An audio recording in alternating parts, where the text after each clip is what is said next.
Herman Brothers Field has many mountains in view, but there's only one summit on its primary residents' minds.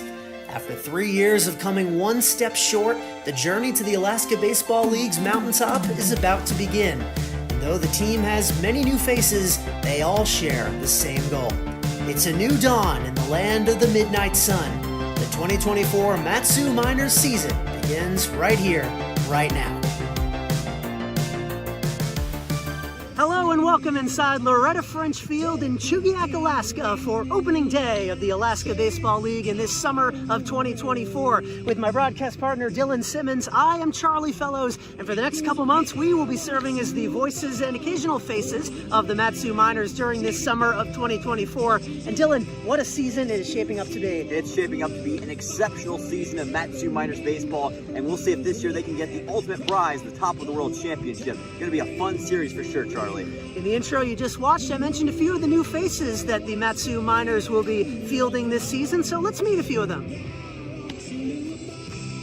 The starting lineup for the first game of the season: Dom Matrizi at shortstop, Riker Scow in left field, Kellen Strohmeyer the DH, Kyle McCausland in right field, Nick Ferry at first, Nick Bisaccia at third, Logan Vaughn doing the catching, Ryan Richard in second base, Drake Kerr in center, and Ryan Peterson on the bump as the pitcher. You will all become well acquainted with those players as the season goes on, but Dylan, if you had to pick one, who is going to be catching your eye this game? Oh, that's a tough choice. I really like Logan Vaughn, the backstop for the Miners out of Texas A&M Corpus Christi. He was sensational for the Islanders, played 50-plus games. I think he'll be a crucial part, of the Miners this season.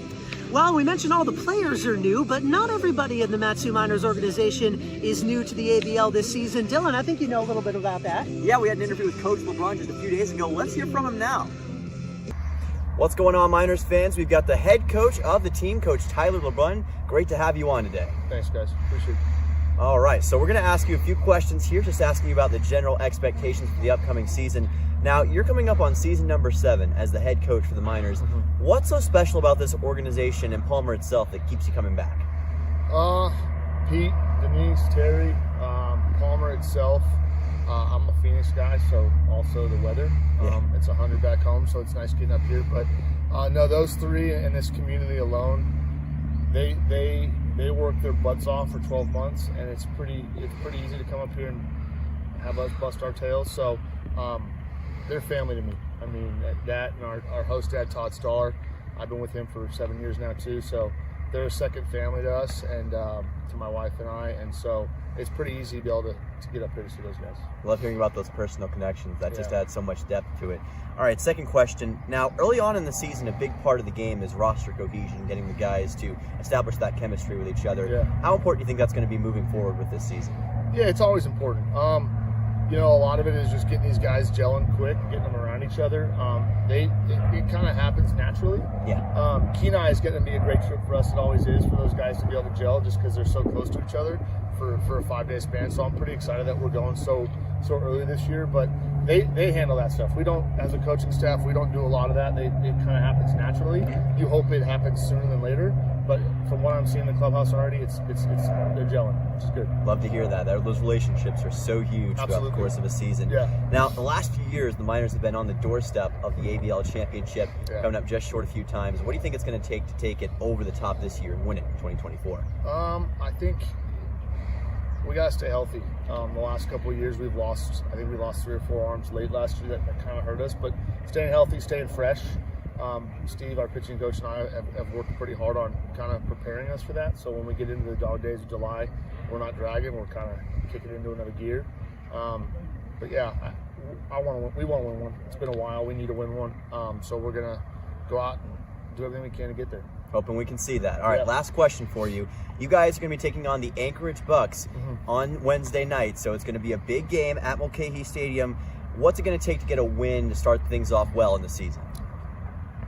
You know, these first 7 to 8 games, of course we're going to go out there and try to win ball games, obviously, but it's really finding out what we have. So we're going to write a lineup card. We're going to have our arms set to throw, and they're going to have to go out and just do what they do. Everyone that's up here is extremely talented at what they do.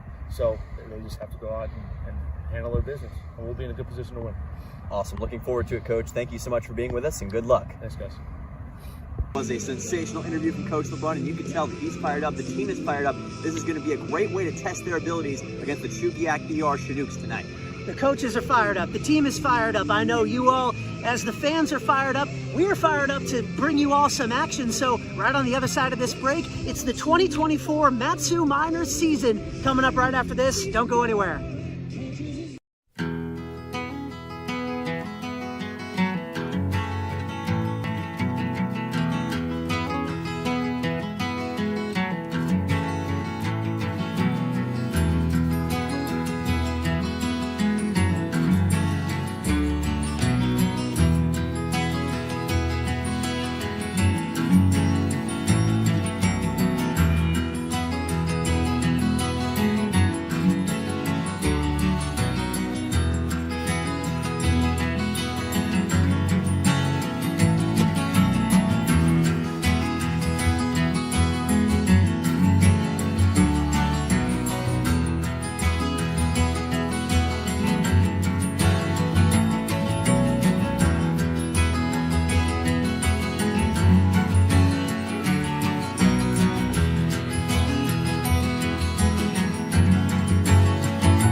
as the Mat-Su Miners take on the Chugiak-Eagle Chinooks. It's going to be a great night of baseball here, Charlie. It's been a long wait for fans all over the Mat-Su Valley, especially with how the last few seasons have ended, but they're all raring to go. This squad full of new faces, but they all share the same goal as the teams in the past, and that is winning the top of the World Series. They talk about the past seasons. They've come a little bit short the last three against the Game 3 Glacier Pebbles, but they have finished no lower than second in the past decade plus. They're an exceptional team here in the ABL, and now they want to bring home a championship in 2024, and that journey starts tonight at the base of the Chugiak Mountains. Here we go, Miners versus Chinooks, and leading off for Mat-Su will be Dom Patrizi, the shortstop. Frankie will go on now for the Chinooks, and here we go, underway in the 2024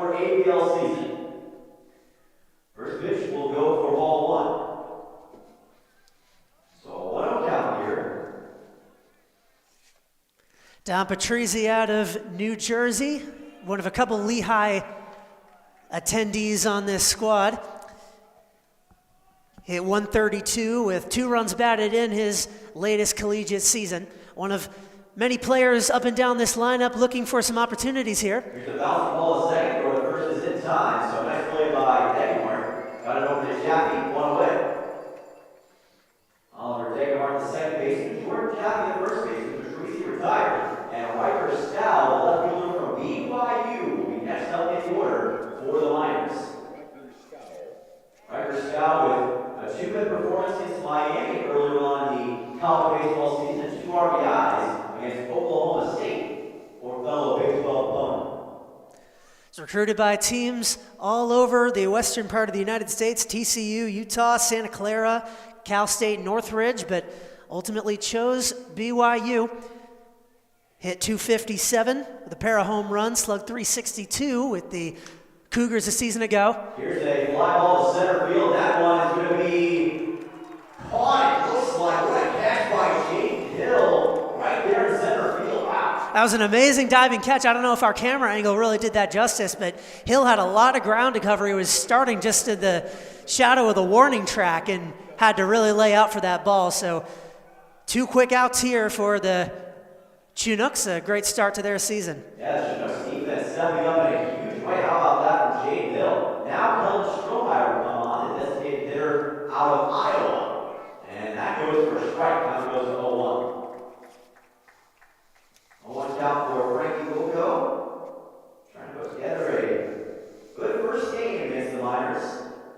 And there's a swing and miss. The count quickly moves to 0-2. Strohmeyer, another one of those players, like I mentioned, looking for some more opportunities. He played his freshman season at Iowa as a redshirt freshman, but didn't get a ton of opportunities to really step into the batter's box. So the Alaska Baseball League, a great chance for him to show his stuff and maybe get some more playing time in his sophomore season.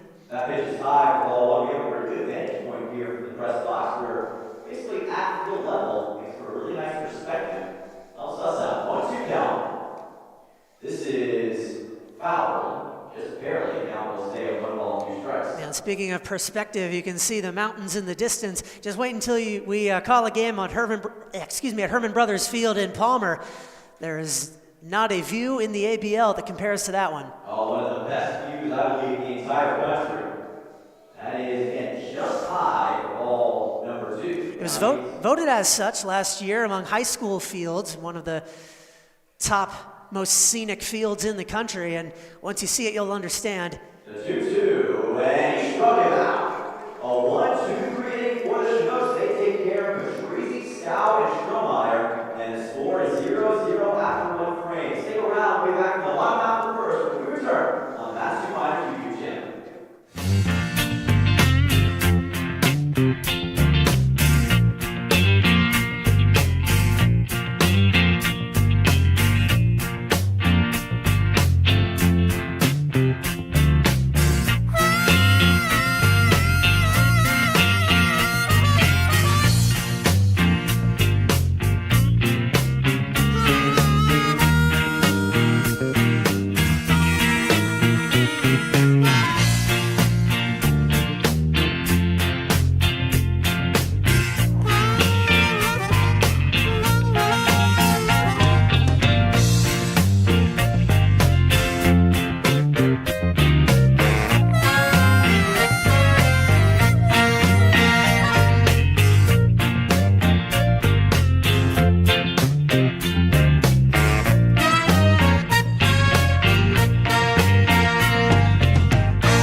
Exactly right. We've got David Broughton leading off, Luis Zulesha, Jordan Jaffe, Jaden Hill, Orion Medeiros, RJ Rickabaugh, Keaton Laidley, Sam Kwapniowski, and Oliver Degenhart, the 9-man lineup for the home team Chinooks. A couple mouthfuls in there, but we're going to do our best. And for the Lions, their defensive lineup, we've got Ryan Peterson on the mound tonight, Pete Ferry at first base, Ryan Richard at second, Kyle McCausland in right field, Drake Kerr the center fielder, Striker Stout on left field, Don Patrici the shortstop, Nick Masacci at third, and Logan Vaughn and behind plate. Peterson, the CUSA All-Freshman Team Player out of Sam Houston. Back in my home conference, I come from Middle Tennessee State University, and he carved up my Blue Raiders earlier on this season. Now we're on the same team. Happy to have him as such. Route leads off for the Chinooks here. This pitch is just outside of ball one.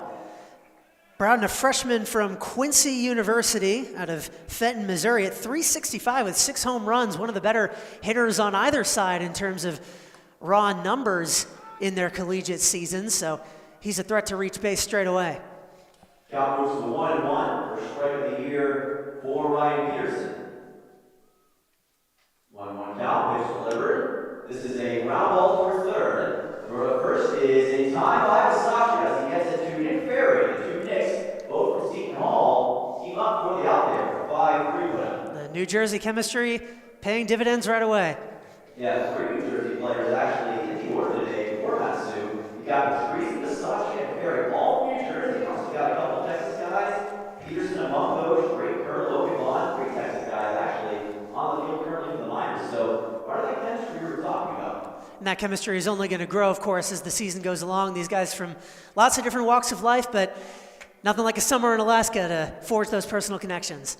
A lot of great experiences you can have here in the last frontier. And the count is 1-0 for Luis Zalashia. And quickly it is going to be a 2-0 count. Playing shortstop tonight is Zalashia. Out of Gallivan College in San Jose, California, hit nearly 400 in his collegiate season. And he swings and misses at a high pitch for a 2-1 count here. Chinooks would love to get on the board here. They actually started off 3-1 against the Miners a year ago, so they had success early on in the season against Matsu. Miners ended up winning that season series, though, as they so often do. That's the main goal for Matsu. Even if they falter at the start, bring it home in the end. Now he needs 2 balls, 2 strikes here for Zalashia. That would be the opposite of the way things have gone recently. Of course, last year, the Miners won first place in the standings of the Alaska Baseball League. They did it in the last game of the season with a doubleheader against the Glacier Pilots, as that's fouled into the dirt by Zalashia. But the Glacier Pilots would have the last laugh in the top of the World Series championship. They often have lately, and Matsu trying to get over that hump, much like Boston Celtics trying to do against the Dallas Mavericks, but you got that on, keep it on a separate screen. Keep your eyes glued to this one right here. 2 balls, 2 strikes. A pair of shameless Celtics fans in the booth tonight. Don't worry Can't about it. our fan, but we're very interested in the outcome of that one, but don't spoil us in the chat, please. We want to know ahead of time. 3-2 count. Zalashia trying to deliver the first hit of the game and do it for Chugiak. For 3-2, this one is a chopper towards the second baseman. For the first in time by Ryan Richard, and that is 2 away. A couple great plays on ground balls in the infield so far. Richard, the player from Louisiana, he's coming out of Baton Rouge Community College. We heard an interesting story about him actually in his play right over here, Charlie. Yeah, well, I won't claim to be an expert in the geography of Louisiana, but instead of flying out of New Orleans, he decided to fly out of his hometown of Baton Rouge, as that's fly down to right field for out number 3. Quickly go the Chinooks, 6 up and 6 down, and this one still no score here in the Alaska Baseball League's opening day.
To the second inning we go here in the town of Chugiak, Alaska for opening day in the Alaska Baseball League. We apologize for some technical difficulties that we may have been having. We're getting that worked out right now with my broadcast partner Dylan's microphone may or may not have been audible to everyone, but in the meantime I'll take over as batters 4, 5, 6 for the Matsu Miners stand in to bat. First among those being Kyle McCausland, a countryman of mine from the corner of the United States known as New England. He attends Middlebury College in Vermont, originally from Wellesley, Massachusetts. 1-1 the count for him.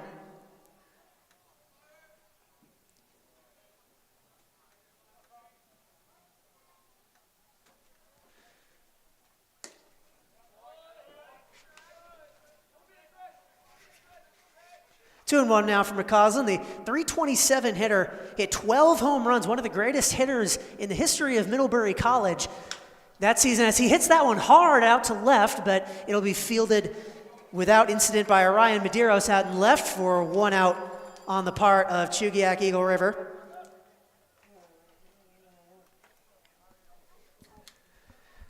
And one away, that will bring up Nick Ferry, one of those New Jersey natives that we referenced earlier in the broadcast. Ferry out of Flemington, New Jersey, by way of Seton Hall. He hit 183 this past collegiate season, started 16 of the 26 games in which he appeared. After being the anchor of a 23-3 squad that made it pretty far in the New Jersey high school playoffs his senior year there. 1-1 the count on him. Still looking for our first base runner in this one. Once again, we apologize profusely for the audio issues that we've been having. That was dribbled, just fouled on the left field line. Going to be doing some experimentation, so might hear the occasional testing.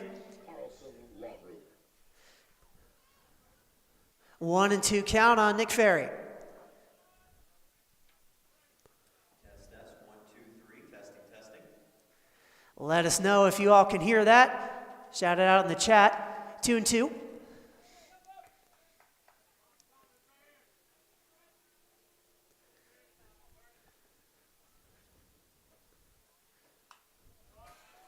Foul back once more. Testing, 1, 2. And like Charlie mentioned, if you can let us know in the chat, we appreciate it.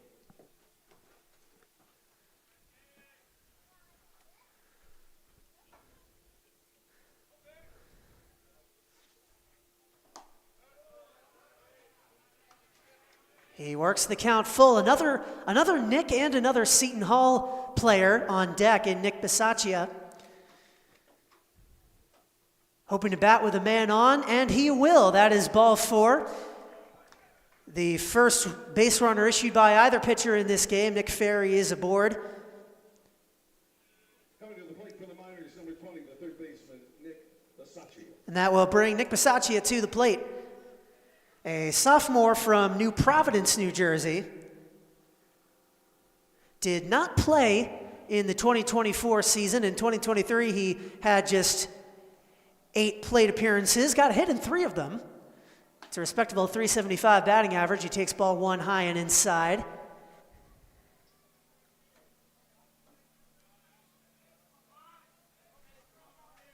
And it seems the audio issues are still plaguing us. These are going to be things that will occur in the first couple games, but mark our words, a week into the season, this will be a distant memory. 1-1 as Bisaccia has a big cut and miss.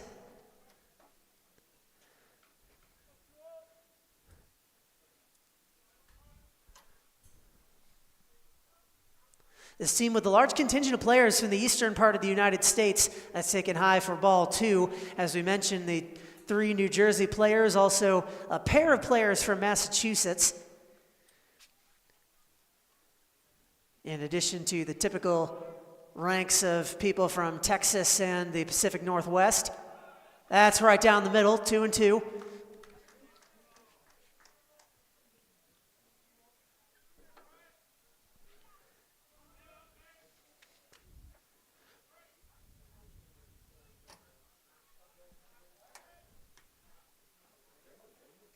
Throwing over to the first there is Frankie Gulko, the man on the mound for Chugiak. Delivers a 2-2. Cut and a miss. Got his first K on the evening. Bisaccia is cut down. That's actually his second K. First one swinging. And with 2 outs and a man on, Logan Vaughn, the catcher, will dig in. Vaughn out of Coweta, Oklahoma, Texas A&M Corpus Christi, one of a pair of Islanders on the squad this season. Fouls the first pitch back. Hit .238 with 6 home runs and 27 runs batted in. He was one of the major offensive forces for the Islanders in the Southland Conference. After transferring from Cowley College a season ago. We're about to try a new headset here, see if that will improve the audio quality. In the meantime, it's 0-1 on the catcher. Number 2 catcher in Oklahoma out of high school, he was ranked. Number 13 player overall, that one's stopped in the dirt by R.J. Rickabaugh. The runner is not able to advance. Mentioned the pitcher, Frankie Gulko.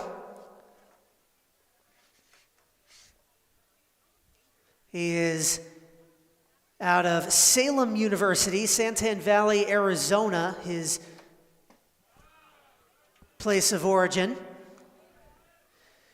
And we will see if you can hear. I can hear him now, which is better than we had previously, but the only thing that matters, of course, is the people in the audience. So once again, let us know in the YouTube chat. That's a comebacker hit back to the pitcher. Underhand throws to first base, and the side is retired. First base runner of the inning, but nothing comes of it. To the bottom of the second we go here in Alaska.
To the bottom of the second we go. I saw a couple of chats in the chat feed, some of them confirming that Dylan is still not in fact audible. We are working on that. Another asking if we could zoom in the camera at all. As a loose foul ball just moves the camera a little bit. There is a chain link fence that the camera is attached to right now, and if we tried to zoom it in anymore, we would either have a bunch of the fence in the shot, or if we had it on the other side of the fence, we would risk the camera getting destroyed by a stray foul ball. So it's not ideal, of course. This view is not great considering how we're at level with the field, but you can see the action just fine, and we'll do our best to fill in the gaps. Apologize for any inconveniences, both audio and visual-wise, but the bottom of the second is underway, and that means Jaden Hill will dig in for the Chugiak-Eagle River Chinooks. Out of Frisco, Texas, Arkansas State, taking ball 2. Hill hit .235 on just a handful of plate appearances during his junior season with the Red Wolves. That's on the ground to second. Fielded on one hop. Throws to first. Did he get it in his glove? Yes, he did. A wonderful defensive play from Richard to Ferry, and one away.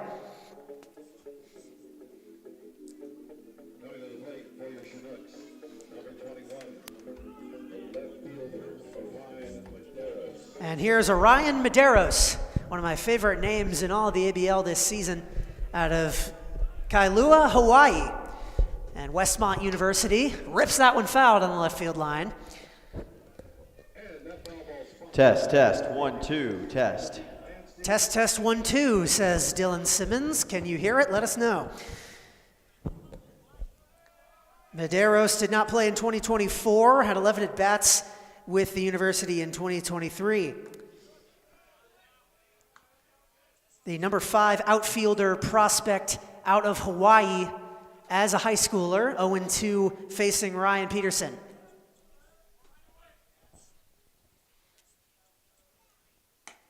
That one's left high. I think they might be able to hear me, Charlie. I think they can. Someone in the chat has said as much, and what a pleasure to have you back. It's just not been the same without you. It's like, where's Waldo? Where's Dylan?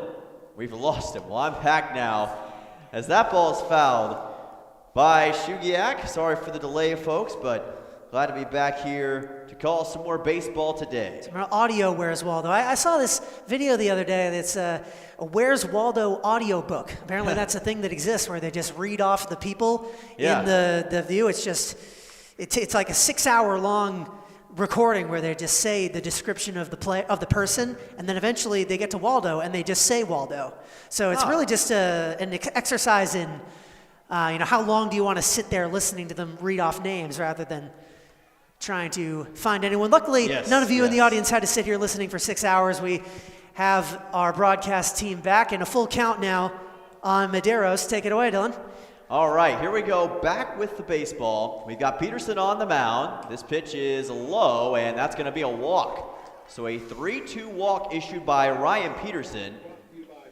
And that is going to be a base runner for the Chinooks, the first of the day for either side, with 1 out. So RJ Rickabaugh will come on as Medeiros, the left fielder, is on to first base. And we'll see if Rickabaugh can make an impact here. Rickabaugh, another native of the eastern United States, Coatesville, Pennsylvania, attends Richmond University. Had a season high of 3 hits against Cornell at .210 overall for the Spiders this past campaign. As that ball is going to be fouled into the cage. Count is going to be 0-1 here. 0-1 count for Rickabaugh. And again, Ryan Peterson trying to keep the Miners in prime position. Runner at first is Medeiros. RJ Rickabaugh just rolls right off the tongue, doesn't it? It's a fun name. This ball bounced right back where it came from. Peterson trying to get it to first, and oh boy, he bobbled it and couldn't get it to first accurately. Trying to get back and safe is Rickabaugh, and advancing all the way to third is Medeiros. That brief bobble by Peterson cost him. Nearly was able to salvage that, actually. The first baseman, Nick Ferry, was able to throw over, but it was by a matter of inches unable to get Rickabaugh out at first base. That was just unfortunate. We were talking about rolling just a little bit ago, and that ball rolled at such a strange angle. You can't quite tell from the broadcast, but this infield is all turf. Yes. Even the parts that look like dirt aren't. They're brown turf. So the ball can bounce at some very weird angles, and it looked like Peterson just had some trouble receiving that one. Keaton Lately now on. The number 7 man in the order fouls this one well up and over the cage. Count moves to 0-1 quickly. Lately, the DH tonight for the Chinooks. Sam Kwapniowski currently on deck. Paris Junior College attendee is Lately. Had 47 hits and 142 at-bats in junior college play this past campaign. This is a fastball to the inside for ball number 1. Count evens at 1 ball and 1 strike. And you heard what Lately was able to accomplish at Parrish Junior College. Another Texas product, a lot of Texas presence tonight on both sides. As this is a prime opportunity right away to see what Ryan Peterson can do in a bona fide jam. First and third, just 1 out. These are the moments that are going to define your season. That's going to be ball number 2, and that's a good point because early on in this game, the Chinooks have a lot of momentum, especially with a runner on first in Medeiros and a runner on third. So it is a very troublesome spot as that one is low for ball number 3. Medeiros at third, Rickabaugh at first.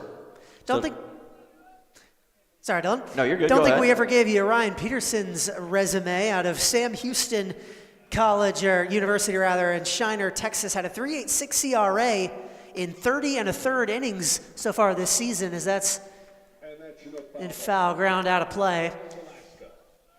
One of the better ERAs compared to the amount of innings he's thrown out of anybody on the team this season. It's him and Aiden Delinsky who's going to be starting the home opener tomorrow. As the count is now full at 3-2 for Laidley. Pitch by Peterson. Swing and a miss, and that is going to be a strikeout for Ryan Peterson. A huge one, gets it to 2 outs. Now just a ground out will end the inning with no risk of a run. So Peterson with a much-needed strikeout, and he's got an opportunity to get out of a jam here with runners on first and third. He can keep the score at 0-0 and give the Miners bats an opportunity to take the early lead. Now we're going to see Sam Kwapniowski, the right fielder, and the 8-hole hitter up for Chugiak. Kwapniowski attends North Iowa Area Community College by way of Columbus, Nebraska. The first team All-ICC AC Academic All-Region selection in 2023. That's a mouthful, but an honorable one. Yeah, that college has put together quite a few great players in its time. Going to second here and not able to get there in time. A huge out. Great work by the catcher, Logan Vaughn. He was able to take care of R.J. Rickabaugh, and that will do it. Rickabaugh caught stealing. We're on to the bottom of the second, and the Miners defense comes up huge again. We'll be right back to Chugiak. Don't go anywhere. You're watching Matsu Miners Baseball on YouTube.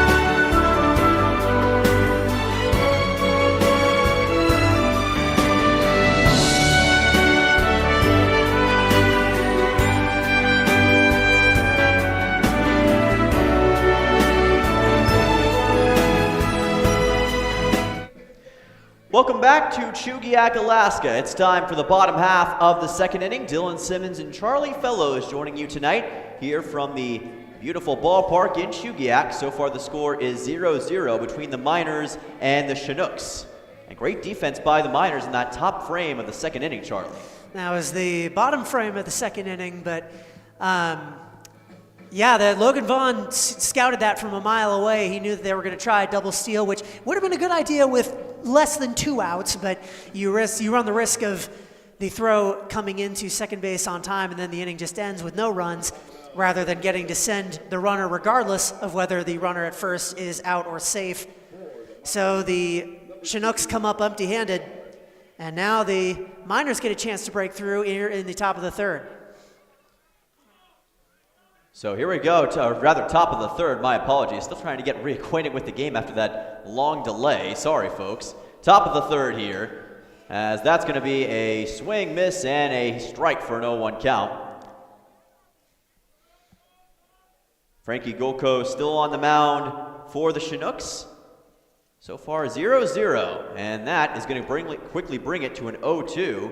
This is Ryan Richard, the second baseman, out of Louisiana. Played for Baton Rouge Community College this past year. Count is 0-2, and that is low and outside for ball one, trying to paint the outside corner. Could not quite do it. Richard hoping to attend the University of Louisiana at Lafayette in the fall. Perhaps a strong showing in the league this summer will help him there. Here's a bouncing ball to short. Should be an easy throw to first. It is, and there's an out. One away quickly. That's going to be a ground out for Richard. Nice play by Louis Alacia, the shortstop. It's going to be a 6-3 put out for the Chinooks. So Drake Kerr, the center fielder, will come on. One of two, Texas A&M Corpus Christi products playing tonight for Matsu. And Kerr hit 259 during his campaign with the Islanders. And he's going to lay down a bunt here. What a bunt it was. Perfectly done by Drake Kerr. Wow. The bit of a miscommunication there between the pitcher and the third baseman. Those are the kind of things that get ironed out as the season goes along, but the Miners will take it here. So a huge bunt by Drake Kerr, and that'll bring us back to the top of the order. Dom Patrizzi getting ready for his second at-bat of the day. He grounded out to second his last time up to open the ball game. Ground out to second, and now we'll see if Patrizzi can make up for it right here. Sometimes the second time through the order is the magic touch, as that one is fouled off. Count goes to 0-1. You recognize a lot more about who you're playing against and what you might need to do in a given situation to put your team on the board. Goko pitching strong so far. A pair of strikeouts, a walk, and that was the first hit he had surrendered.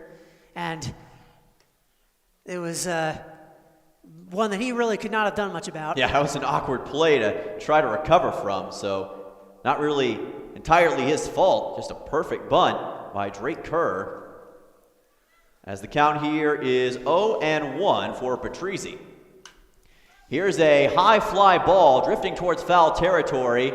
It is catchable, and oh boy, tripping up and over the mound and unable to make the catch that time was Kwapniowski, and a runner advances to second base for the Miners. I think he did make the catch, and then the runner at first tagged and advanced. I think that was an excellent catch right outside of the frame of our broadcast. There's a little bullpen mound right there that he sort of tripped and fell over, but I think he did come up with the ball, so there's a runner on second now with two out. That was a hard angle to tell. He was so far over there, and he kind of tripped over that mound. I couldn't tell exactly if he'd made the catch, and indeed he had. So on to second now is Drake Kerr.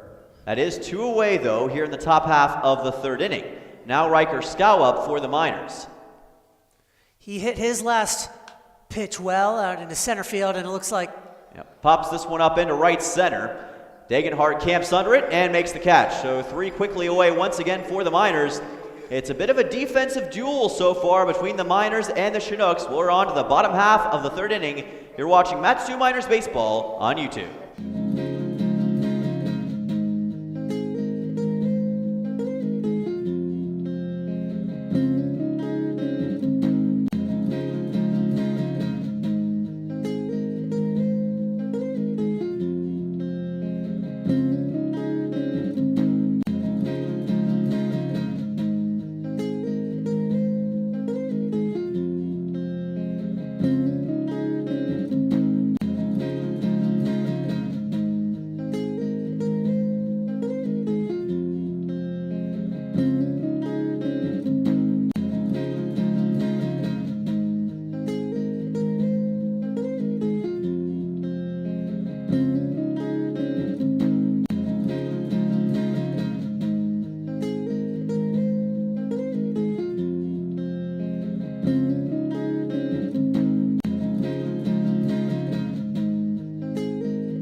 Welcome back to Chugiak, Alaska. Dylan Simmons and Charlie Fellows on the call, as we will have Sam Kwapniowski coming up here for the Chinooks.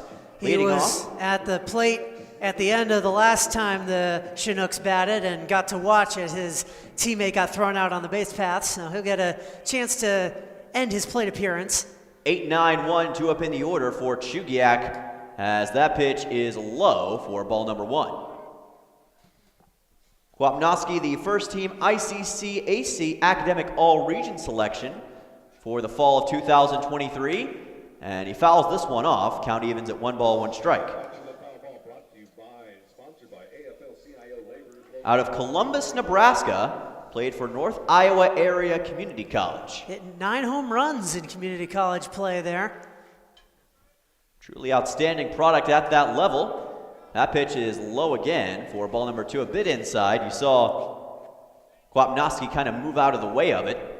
So a 2-1. Peterson has yet to give up a hit either in this game. He's issued a walk and an error. The error was his, but still that doesn't go into the books as a hit. That's going to move it to a 3-1 count. So the hit and the error given up by Peterson. 3-1. Here's a ground ball to second. Easy play at first, and that is going to be out number 1, as it was Richard who moved over, and a 4-3 put out for the Miners. Richard to Ferry. Able to take care of Kwapnowski. So Oliver DeGenhart coming up now for the Chinooks, the second baseman with his first AB of this game. He's the last new batter to bat in this one. Miners with just one reserve bat in this game. They're waiting on a number of players to finish up their postseason runs. So,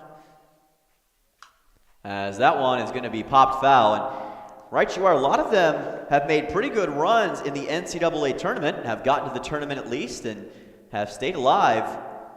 Quite a few. You've got Hayden Hattenbach from UC Santa Barbara. You have Brandon Duran coming up from Bryant, among many more. Chase Wilcox, a member of the number 1 team in all of Division II baseball, Central Missouri. Lance Davis and Manny Palmer. Chugiak-Eagle River, I imagine, with a similar situation as the playoffs are starting to wind down. So the rosters will be at full strength in about a week or so. Count goes to 1-2 here, and that comes right at us. You could see the chain link fence vibrate for that one. Exactly why we didn't want to have that on the other side of the fence, because if we did, that camera would be on the ground right now. So thank goodness for that zip tie. 1-2 count. DeGenhart at the plate, trying to get the first hit of the day for the Chinooks, and that is low and outside for ball number 2. DeGenhart out of Truman State, St. Louis native. Hit .310, 3 home runs, 31 runs batted in. He was a regular starter out there. Here's a chopper left side. Throw by the third baseman, Masaccia to Ferry, and that is going to be out number 2. There's that Seton Hall connection once again. We've already seen it a few times in this game, and once again, they link up to take out DeGenhart. We're back to the top of the order, and that means David Broughton for Chugiak. See you in the chat. Yes, indeed. 11:30 p.m. is the time of sunset, so it'll still be broad daylight by the time this game is over. In fact, I would be shocked if any games in the ABL season this year see anything other than broad daylight. They would have to go very late after their scheduled start times. That's Alaska. Can attest the blackout curtains up here are unrivaled anywhere, at least anywhere in the lower 48 that I've been to. Got to have those blackout curtains at full strength. With the way the sun stays up here, like you mentioned, it's 11:30. They call it the land of the midnight sun for a reason, and we have laid full witness to that. Here's an 0-2.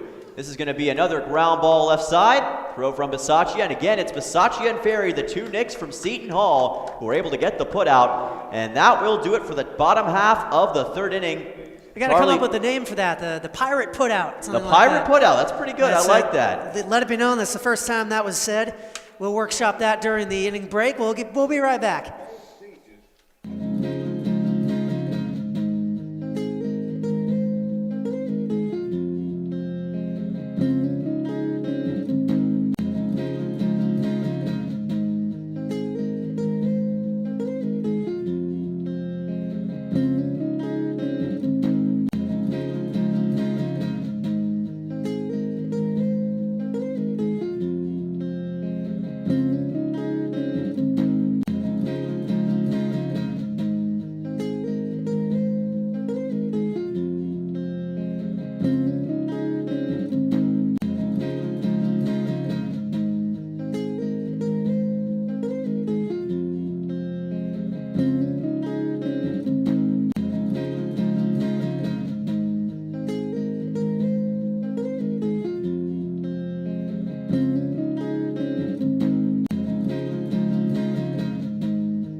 Welcome back here to Chugiak, Alaska. Mr. Charlie Fellows will take you through the middle 4 innings between the Miners and the Chinooks. Yes, indeed, a 0-0 game. I'm taking over. These were the pre-agreed upon play-by-play innings that I would get, the tech issues notwithstanding, but with those out of the picture, let's just pretend that this is the first time you've heard my voice this evening.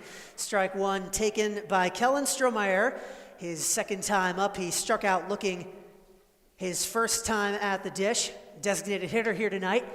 Bloop into shallow left field. Looks like that's going to drop in at will for a hit. The first of the season. He's going to try and stretch it out into a double and is successful. A nice slide into second base. Kellen Strohmeyer dusting off the old wheels, and he's got his first hit of the season. I love the aggressiveness. Why settle for 1 when you can go for 2? That's exactly what the Hawkeye did. Made his way to second base successfully. What a way to start off this top half of the 4th inning. Just like that, the Miners are in business. A man in scoring position with none out in the heart of their order due to bat. Kyle McCausland flied out to left field his first time up. Massachusetts product looking to drive in the game's first run here in the top of the 4th inning. Takes a first pitch in the dirt from Frankie Golko, who through 3 innings has struck out 2, walked 1, and allowed a pair of hits. We've talked so much about McCausland and his ability. He's just become an exceptional player as time's gone on. You mentioned his great performance for Middlebury, and also he was the NESAC Player of the Year for 2023. Played in the Futures Collegiate League a year ago with a .267 average. He's been successful everywhere he's gone, and I have no doubt that will continue here in Palmer, Alaska with the Miners. NESCAC is a very competitive conference in Division III. Schools like Bowdoin, Bates, and Colby from my home state of Maine, just to name a few. Strike 2 fired right down the middle to McCausland. You mentioned the success he had at Middlebury. He had a great season last year, but that pales in comparison to the season he had in 2023. He hit over .420, set all kinds of batting records up at Middlebury. Hits that into foul territory. Will be drifting and caught right at the edge of foul ground by the first baseman Jordan Jaffe for the first out of the inning. Like the awareness by Jaffe there, quickly turned just to make sure that Strohmeyer wasn't going anywhere. Got to be quick on your feet, especially at this level, and that's exactly what he did. Big out here for the Chinooks. We've seen Strohmeyer's speed already, right. So that is definitely something they were aware of. Some quick learning on the fly, obviously from the first baseman, but Strohmeyer would not have tried it. Here is Nick Ferry, the first base runner of the game on either side. He reached via a walk in the second inning. Would welcome such an outcome here, although an out would be ideal. Not an out, of course, a hit.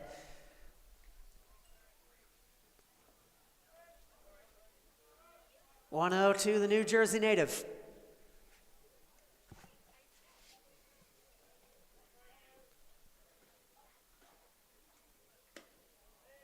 Taken inside, Strohmeyer with a big lead at second base. Catcher R.J. Rickabaugh is wise to that. Ferry is a player who has really performed at the highest level. He's already had a 2-hit performance this year against Michigan State of all teams out of the Big Ten. So you can bet that he has been in big circumstances before. This is nothing new to him. That's hit well, out to right field, going back, and right at the edge of the wall, the catch will be made. Tagging is Strohmeyer. He'll get down to third without incident. Man, off the bat, it looked like that might have a chance, but the right fielder, Sam Kwapnowski, caught the fly ball right at the warning track for a very loud second out. It was a productive out. Down to third goes Strohmeyer, but 2 outs. A out is not going to cut it. Nick Bisaccia needs to get this ball in play if he wants the Matsu Miners to get on the board. Right, and with there being 2 outs in this situation, the biggest key for the Chinooks is just to get it out and make sure that you don't have Strohmeyer score. Also got to make sure to keep everything in front of you if you're the catcher, Rickabaugh. Don't want anything to get away. That's going to be an easy run scored if that is the case for Matsu. So that's the key right now. Mistake-free baseball by Chugiak. Especially with the speed that Strohmeyer has shown. Here's the 0-1. Misses just high with a fastball. 1-2 for Nick Bisaccia. The highest leverage situation the Miners have faced so far in this young season. Takes a strike just on the inside corner. I apologize that the screen might be a little bit dark. That unfortunately is just a consequence of the cloudiness of the day. You can still see the action just fine, and once again, we'll do our best to fill in the gaps should they appear. 2-2 coming to the other New Jersey native in this lineup. Goko fires. Just got the end of the bat on it. Did Bisaccia. Logan Vaughn waiting in the on-deck circle. Out of New Providence High School, he had 2 state championship appearances in his high school days. He's also participated in the Garden State games. Guy who's been good for a long time. And that is strike 3. Bisaccia is cut down, and Golko and the Chinooks escape. Still no score after 3.5 rather. We'll be right back.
Bottom 4 coming here in Chugiak, Alaska, with Ryan Peterson on the mound through 3. He has allowed no hits, has a strikeout, a walk, and an error.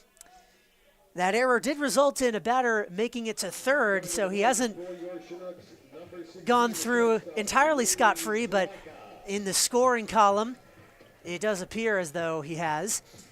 Looking to keep it that way is against the heart of the order. You'll face the second time through Zalatia, Jaffe, and Hill, the former of which grounded out to second his first time up. Louis Zulaisha, actually that's Louis Zulaika, a terrible butchering of his name the first time he got up to bat. Apologies for that one.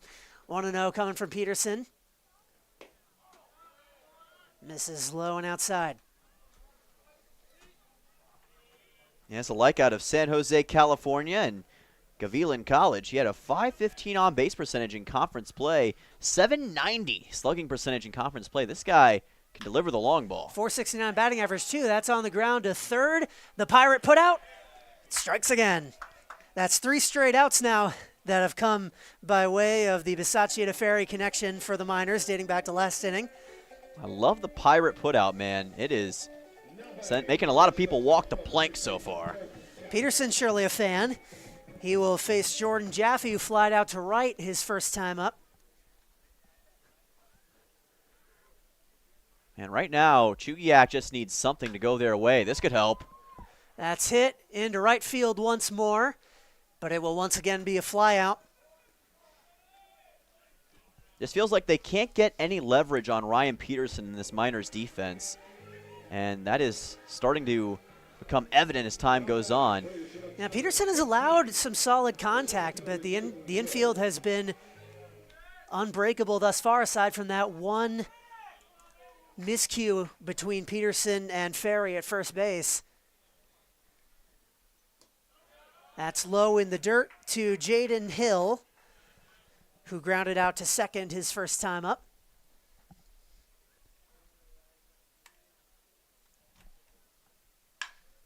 That's hit into right field, and that's going to drop. Did he catch that? No, he did not.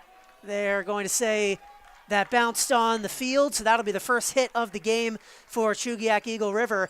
It looked like he might have gotten that in his glove from the vantage point we had, but umpire says it caught the turf, so on board with a single is Jaden Hill with 1 out in the 4th. As Hawk Harrelson would say, no. It looked to me like he made the catch at first, but man, that was a heck of an effort just to lay out by Drake Kerr. Let me know in the chat if this adjusted camera angle is better. We've fiddled with the settings a little bit, and that might be a little easier to see. That's a rope down the left field line, but foul that at home run distance off the bat of Orion Medeiros, who drew a walk his first time up, the first base runner allowed by Ryan Peterson. That was in the 2nd inning. Yeah, he did that on a 3-2 count as well, and that last ball was the hardest hit ball we've seen tonight. Had a heck of a length to it, just didn't quite have the placement on the field, but that's certainly a good sign for the Chinooks. That one. Look out. There goes the cam. I'll let you guess where that one landed. One moment to adjust that, and we're back. That's kind of the fun of having a camera attached to the chain link fence, is you get to really experience the game from our eyes in more ways than one. I'm sure you all in the crowd jumped in your seats just the same as I did. Right into your living room. 0-2 coming from Peterson. That's a pop-up on the infield. Ferry's calling for it, and he's got it. That will retire the side. Still no runs through 4. Chugiak-Eagle River and Matsu here on opening day of the ABL. Stick with us.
Inning number 5, the top of the 5th inning rather, in Chugiak, Alaska, 0-0. The same thing I've said at the start of the last few innings, and that's because this is a scoreless affair thus far. Both pitchers are throwing well, including Frankie Golko on the side of the Chinooks. He's allowed 2 hits, 2 strikeouts, and a walk. That is all. Yeah, if you love defensive baseball, this is absolutely your game. Both defenses playing to their highest level, and it's making for a really entertaining game today. Can't wait to see more of it. One of the best defenders on either side so far is actually at the plate right now in Logan Vaughn. He was the catcher, or is the catcher, but was the catcher responsible for throwing out a runner a couple innings ago, attempting to steal second base. He'll try and make some positive plays with his bat now. Yeah, he took care of the opposing catcher, R.J. Rickabaugh. So he's been, like you mentioned, a sensational piece on defense. Now we'll see if he can deliver at the plate with a 3-0 count. Now and just nicks the corner of the strike zone. Rickabaugh couldn't quite field it cleanly, but nobody on base to make him pay. Just want to shout out everybody in the crowd. We've got 82 concurrent viewers right now. I've appreciated your help immensely with all the technical difficulties we've been having.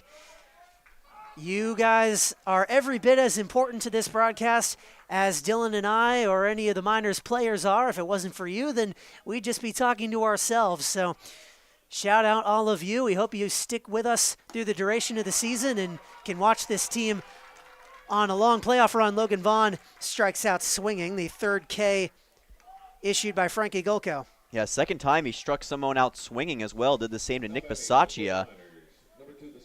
That's actually the 4th strikeout for Golko. He ended the last inning with a strikeout as well.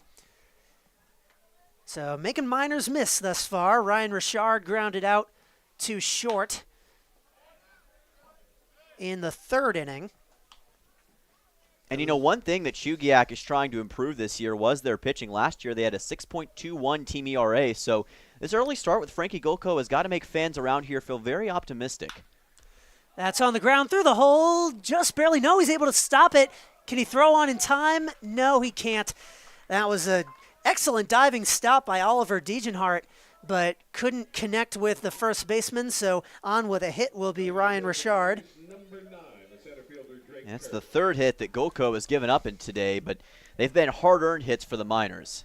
Yeah, there was that bunt, and then that hit just right there that they had to knock down. Really the only hit that was not, some would say, a fluke was Kellen Strohmeyer's single, what it looked like off the bat that turned into a double. So all three times the Miners have reached base via a hit. They have had to earn every last base they've gotten. Here is Drake Kerr, who has a hit of his own in this game. Skies that one back foul off the right field line. Reached second base on a sacrifice fly. He was the one who bunted back in the third. That was a sensational bunt. I dare say it's the best bunt we've seen so far in the Alaska Baseball League this year. Obviously, with it being the first game, that leaves competition slim. But runner goes, and that's through the hole into right field. No stop possible on that one. Rounding second, going into third now is Richard, and he'll stop there. So runners on the corners with one out. The Miners in business once again. How about Drake Kerr now with 2 consecutive hits for the Miners? First he had that incredible bunt. Now he's got a single, and runners in the corners for Matsu as we go back to the top of the order with Patrizzi. The number 9 hitter, the engine of the Matsu Miners offense thus far, and now it takes it to the top as we've got a mound conference here on the side of Chugiak. This is the first real trouble that Golko has faced in this game, so I'd be surprised if we saw a pitching change here, probably just a strategy discussion. With Don Patrizzi coming up, he is grounded to second and hit a sac fly in this game. Yeah, if I had to make any guesses, this is just a let's understand the situation, not get too overcome by the emotion of the moment, and just play our brand of baseball. You want to play smart right here. Obviously, with 2 runners on base and runners in the corners for Matsu, you don't want to give up the easy run, so might be telling him to look home, get the out if you can, take care of the runner on third. That's the top priority for Chugiak in this game, so we'll see how the Chinooks defense answers here. Also, with runners on first and third, less than 2 outs, you got to be careful of the double steal. Right. If Kerr takes off for second, the catcher Rickabaugh might think twice about throwing down, lest the runner on third, Richard, make a break for home. That's a bunt. Fielded and throwing home is Golko, but safe at home. The first runner of the season to reach home plate. It is 1-0 Matsu. Ryan Richard is the distinction of the first run scored by the Miners in this summer of 2024. How about that? What a play by Richard that time. What speed he showed. And I got to say, Golko did the right thing. He went for home, but the speed of Richard was just too much to handle in that case. And Matsu on the board in a bit of an unorthodox way, but they'll take it. What a job by the Miners here. Patrizzi reaching on the fielder's choice. Down to second goes Drake Kerr. Still 1 out. And here is Riker Scow, who has popped up and flied out. Matsu on the board for the first of many times this season. And in a game like this where runs are coming at a premium, that is absolutely massive for Matsu to strike first. And now you've got another runner in scoring position, so with just 1 out, an opportunity to extend the lead even further. Chopped on the infield to third base. He's going to take the free out at first, and he'll get it. Scow retired on the 5-3 putout, but into second and third now with 2 outs go the runners Patrizzi and Kerr respectively. And if Kellen Strohmeyer can get a solid hit here, as he has done once in this game, he can give the Miners some valuable insurance runs here in the 5th inning. He already has a bloop double in this game, so we know what he's capable of, and he's also got some tremendous speed for Matsu. Wouldn't be shocked if he puts that to good use right here. Cut and a miss for strike 1. Frankie Gulko on the ropes here. You have to wonder if he gives up a solid hit to make it a 3-0 ball game, if they might take some chances with their bullpen. 0-1 coming. Another cut on a breaking ball. Gulko does have 4 strikeouts in this game, and a 5th would be critical for his squad to keep the Chinooks in this game. Yeah, certainly has it going right now. Here's the chance at that strikeout. Just got a piece of it. Coming up on the halfway point here on opening day.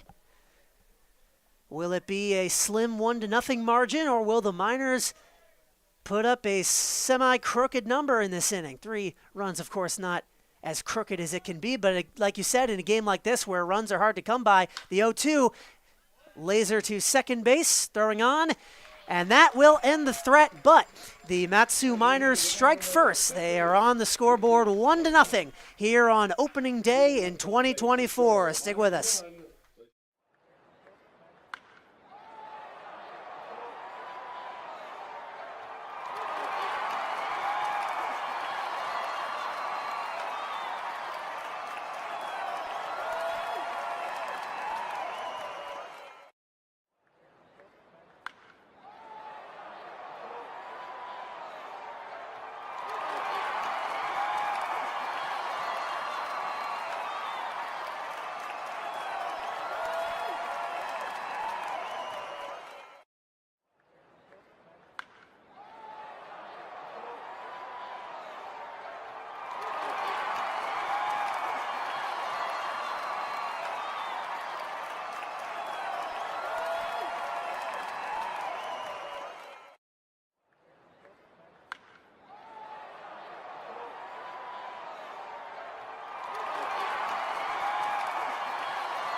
Bottom 5 here in Chugiak, and the Miners have bit first on the pitching change decision. Dylan, who we got on the mound now? Ben DeTay, the left-handed pitcher, the southpaw out of Clive, Iowa, a redshirt senior, one of the oldest players on this Miners team.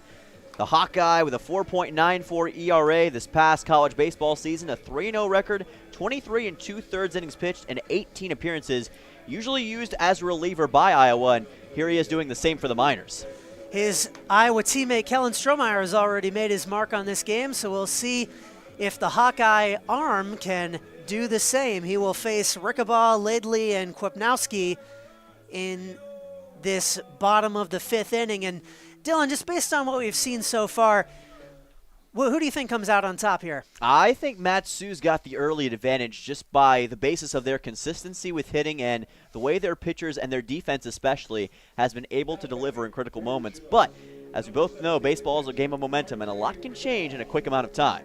So Peterson's day is done after 4 innings, allowed just 1 hit, struck out 1, gave up a walk, but he threw a lot of pitches. He was pitching to contact, as the adage goes, lots of ground outs. So he only was able to go 4 deep, and now delivering strike 1 to Rickabaugh is Ben DeTay. RJ Rickabaugh reached on that Ryan Peterson error back in the 2nd inning. And remember, he was caught stealing by the catcher Logan Vaughn in that same inning.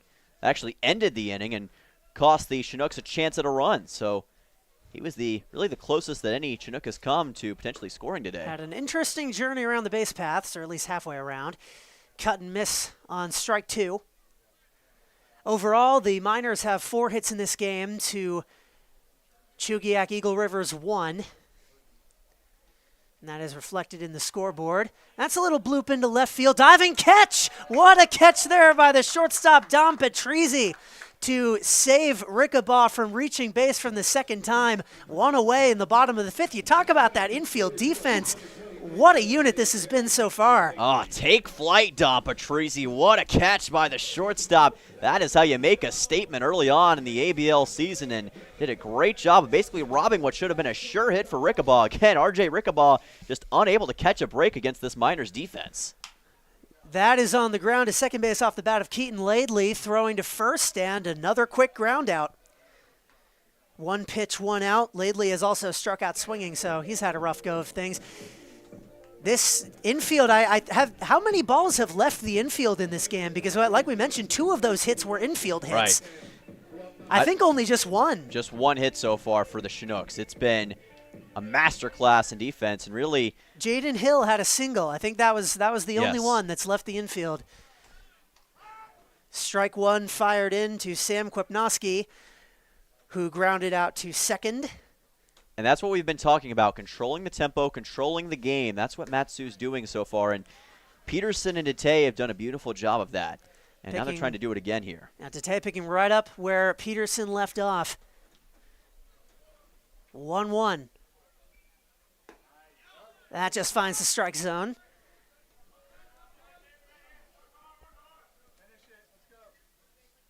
There's a large contingent of Matsu fans here. I heard the signature Valley cowbells ringing when the first run scored. That's hit well into left field and caught on the edge of the warning track by Riker Scow. And that's a quick 1-2-3 inning from Ben Dete. Still no runs on the scoreboard for Chugiak-Eagle River. 1-0 Miners as we head to the 6th inning.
Well, the Miners switched their pitcher an inning ago, and now Chugiak following suit in the top of the 6th inning. Dylan, tell me about this new man on the mound for the Chinooks. Yeah, Jacob Hayes, the freshman out of Anacortes, Washington, and Azusa Pacific University, 6'5", 220 pounds, a big guy. And he was a sensational pitcher in high school. A 1.27 ERA helped this team to win a share of the Northwest Conference title. First team all-conference in Northwest baseball as well. And he also, to boot, had 5 home runs in conference play. He was 6-1 as a pitcher. He will face the heart of the order for the Miners, McCausland, Ferry, and Bisaccia, although so far those 3 have gone a combined 0 for 5. Ferrier has reached on a walk, and that's been it. McCausland has flied out to left and popped up to first base in foul territory. Takes strike 1 right down the middle. Yeah, and again, the pitching has been so good on both sides, especially towards the heart of the order for both the Miners and the Chinooks. And that's been a huge key as to the game playing out the way it has. And now with Jacob Hayes on the mound, the biggest thing that Chugiak wants is to make sure that Matsu doesn't get any more momentum and any more leverage than they already have. He's a pitcher right now, but out of high school, he was mostly recruited as a first baseman. He was the 7th ranked first baseman out of high school in the state of Washington. Ended up at Azusa Pacific, where he played in the field and pitched. His first appearance in the season is the latter, 1-2, coming from the 6'5 righty. Just got a piece of it, did McCausland. Biggest thing that Chugiak wants to do here is limit the amount of hits that Matsu gets. They got 4 against Frankie Gulko, even with just 1 run scored. On the flip side, Matsu wants to convert their opportunities into runners scored. They've had 3 runners stranded on base, so they want to find a way to quickly change that. That's in the dirt, 2-2. Both teams trying to come away with that critical opening day win. set the tone for the season to come. Although, as you mentioned before, specifically involving these two teams, the start of the season isn't always indicative of who ends up standing at the end. That's slapped to third base on the run, throwing over and able to get the out. David Broaden to Jordan Jaffe, that connection, and McCausland set down for the third time. Nice play by Broughton that time. He kind of went up in the air when he threw the baseball and had it bounced over to first, but that's still a very solid 5-3 put out. Doesn't matter how you get it done, just matters that you get it done, and that's exactly what Broughton was able to do. Nick Ferry now, he has walked and hit a sacrifice fly, so both of his at-bats have been productive. It was a sacrifice fly that advanced Kellen Strohmeyer to third. He would not end up coming around to score, but that was a precursor of things that would come for the Miners. Currently with a 1-0 lead here in the top of the sixth, despite what the broadcast might be telling you. Apologize for that. 2-0 coming from the Chugiak-Eagle River Hurler. That's inside. A great stop there by Rickabaugh. He's had a few errant pitches from the arms of both Hayes and Gulko, but no pass balls yet. That's a quick 3-0 count here for Ferry. Big opportunity to get on base for the first time today. He has walked before, actually, and he'll do so again. Still looking for his first hit, but he is one of just 2 players on the Miners so far that has reached base twice. The first base runner allowed by Jacob Hayes, just the second walk issued by the Chinooks this game. Both of them have been issued to Nick Ferry. And now here's his brother Nick in arms, Bisaccia. He has struck out twice, once looking, once swinging. Apologize on that one. I believe that was during the headset madness. Missed that. Runner goes. I spoke it into existence. First catcher mishap. That pitch appeared to be in the dirt, so not sure quite who was at fault there, but at the end of the day, Nick Ferry's on second. We're going to call that a wild pitch since the ball didn't actually get past Rickabaugh, but I am not in charge of the scoring, so make of that what you will. Runner on second, 1 out. Nick Bisaccia now with a chance for a run batted in. Trying to drive his collegiate teammate home, as he, I would imagine, has done several times this season in the collegiate action with Seton Hall. Yeah, and you see Rickabaugh and Hayes having a conversation here. Probably exchanging some signals, also trying to stay on the same accord, maybe even looking out for what Nick Ferry decides to do here. Stealing third against a right-handed pitcher, always a bold decision, but maybe just the kind of decision that might catch Jacob Hayes off guard. We've seen odd things like that before in this game, so I wouldn't count anything out at this point. But obviously the biggest thing is you just want to have clarity in this moment and not have any form of miscommunication. Got to make sure that you keep playing baseball the way that you want to do it. Keep your team down just 1 run. Especially in that case, playing the game the way you want to do it when your team is already up by 1. As Bisaccia is going to hope to do here, he will take a ball that just missed. 2-0. That's about as close as it gets. That was very close to getting in the zone. Just got to shake it off and fire again, as Jacob Hayes is about to do.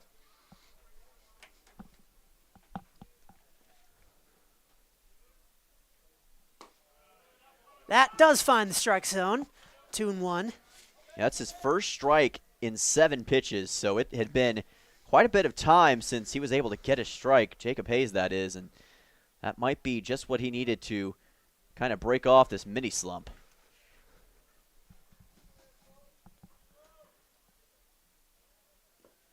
That's in the dirt again. Rickabaugh stops it, throws down to third. The throw was not quite on line. If that had been a little further to the right, he might have had him. But Ferry has stolen second, and he's advanced to second on a wild pitch, and now a clean steal of second, or of third, rather. Yeah, we just told you he was going to be aggressive. He felt like the opportunity presented itself, and there you go. Nick Ferry capitalizing, and now the Miners with a runner in the hot corner. it's always tricky to recognize. You have a split-second window to recognize when the catcher hasn't fielded the ball cleanly. As that's hit high, towering fly on the edge of the infield, the first baseman catches it. There was almost a collision there between Jaffe at first and DeGenhardt at second, but the out is recorded, 2 away.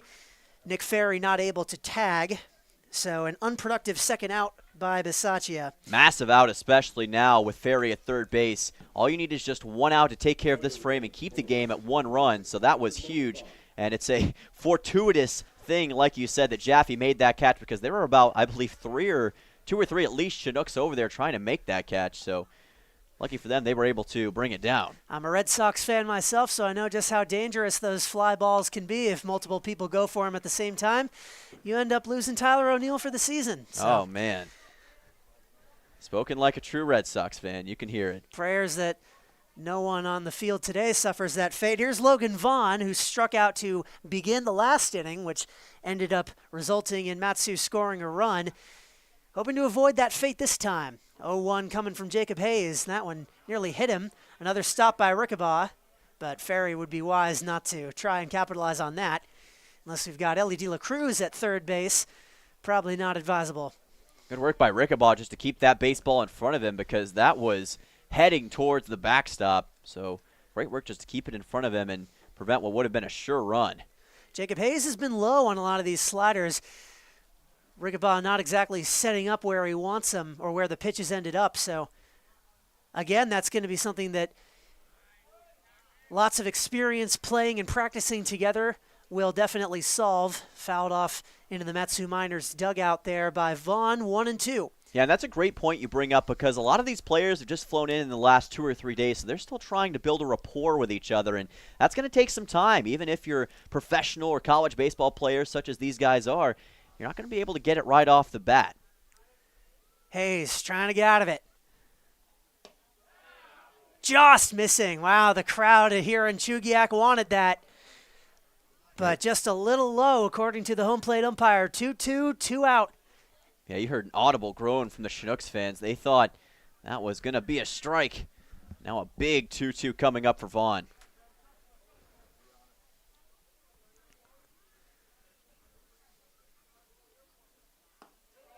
Missing again. This is a long at bat here. 3-2 now. With Logan Vaughn, the catcher, trying to keep this inning alive, tack on another run in the quest for a 1-0 record. What will Hayes do about it? Ball 4. The inning continues. Second walk of the inning issued by Jacob Hayes. Double the man he replaced, and now runners on the corners for Riker Scow, who has flied out, popped out, and grounded out. All he needs is a strikeout to complete the out cycle, which is a thing I just made up. The out cycle, never heard of that. So it's a dubious cycle, not one you want to be completing necessarily. All right, come on. Let's not have that, Richard. Fouled back into the parking lot. Mention the Chugiak crowd. This is, I don't know if you can see it over the fence from the viewpoint we have, but from the press box, we can see there is not an empty parking spot here at Lee Jordan Field. Everyone is out from the Valley and from Chugiak and Eagle River alike to watch these teams battle on opening day. It's a long winter here in Alaska, but it makes the summer so much worth it. Not the only ABL game going on tonight as well. We've got a crosstown rivalry between the Glacier Pilots and the Bucks taking place tonight, and Matsu hosting the Anchorage Glacier Pilots tomorrow night in the home opener. So ABL action all over. That's fouled 1-2. The Bucks were the team the Miners were originally supposed to face yesterday. That game got rained out. There was rain all over the Anchorage area and in the valley as well, which is rare up here. The mountains cause some very strange weather patterns to the point where, you know, you at the place where Dylan and I are staying, the sky can be beautiful and clear, but just a few miles down the road at the ballpark, it can be pouring rain, which is something we have already experienced today. But some weather synchronicity yesterday. The gods demanded that the ABL season start exactly 1 day later. And here we are. 1-2 coming from Jacob Hayes.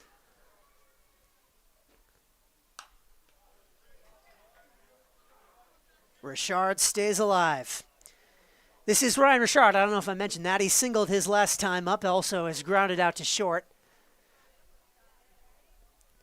If he can reach base, then the inning will get to Drake Kerr, who has been the best hitter for Mat-Su so far in this game. And I'm sure Jacob Hayes knows that. That's why it's so critical to take care of Ryan Richard at all cost.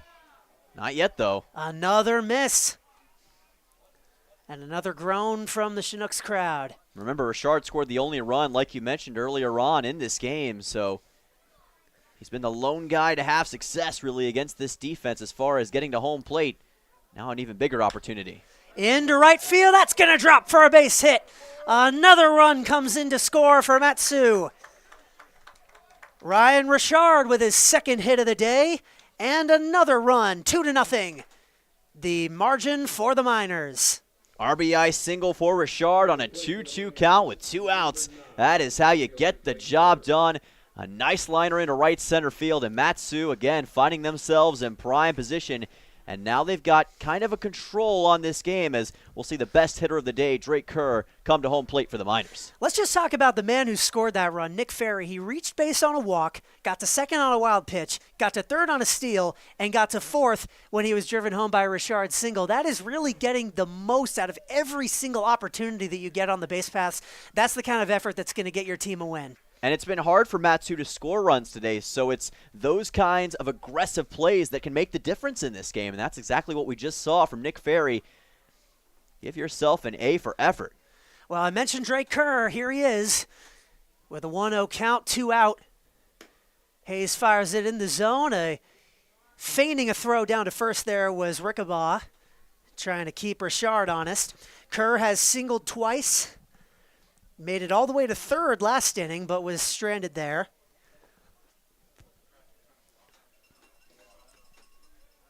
Runners on first and second. Vaughn and Richard, respectively. 1-1 coming home from the Washington native. Shows bunt. Backs out of it, but strike 2, so he can't try that again. Remember, you've got Vaughn at second base right here. So all it's going to take is one shot for Kerr, and we've seen him get a couple singles already, so we know he's capable of that. Chugiak has to be aware, especially if it's in the infield. Execute cleanly, just get the out. Off the end of the bat into right. That's deep. Going back and foul. Just foul. Landed just shy of the bullpen area. It's tough, the perspective here. Off the bat, it looked like that might be trouble, but it is a loud strike 2. Well, it's about 325 into right field, and we saw quickly Kwapnoski trying to race over and make that catch, and I thought for a second that he was going to be able to do it again. He made a catch earlier that even fooled me and was racing hard to get that one. Big foul territory here as well, so it makes the life easier for the outfielders to potentially get an out. Similar to Herman Brothers Field, the cavernous foul territory is what you'd call a pitcher's ballpark. Also, deep outfield fence. That's in the dirt for ball 2. It's 400 feet to straightaway center. One of the deeper fences in the ABL. 2-2, 2 on, 2 out, 2-0 Mat-Su.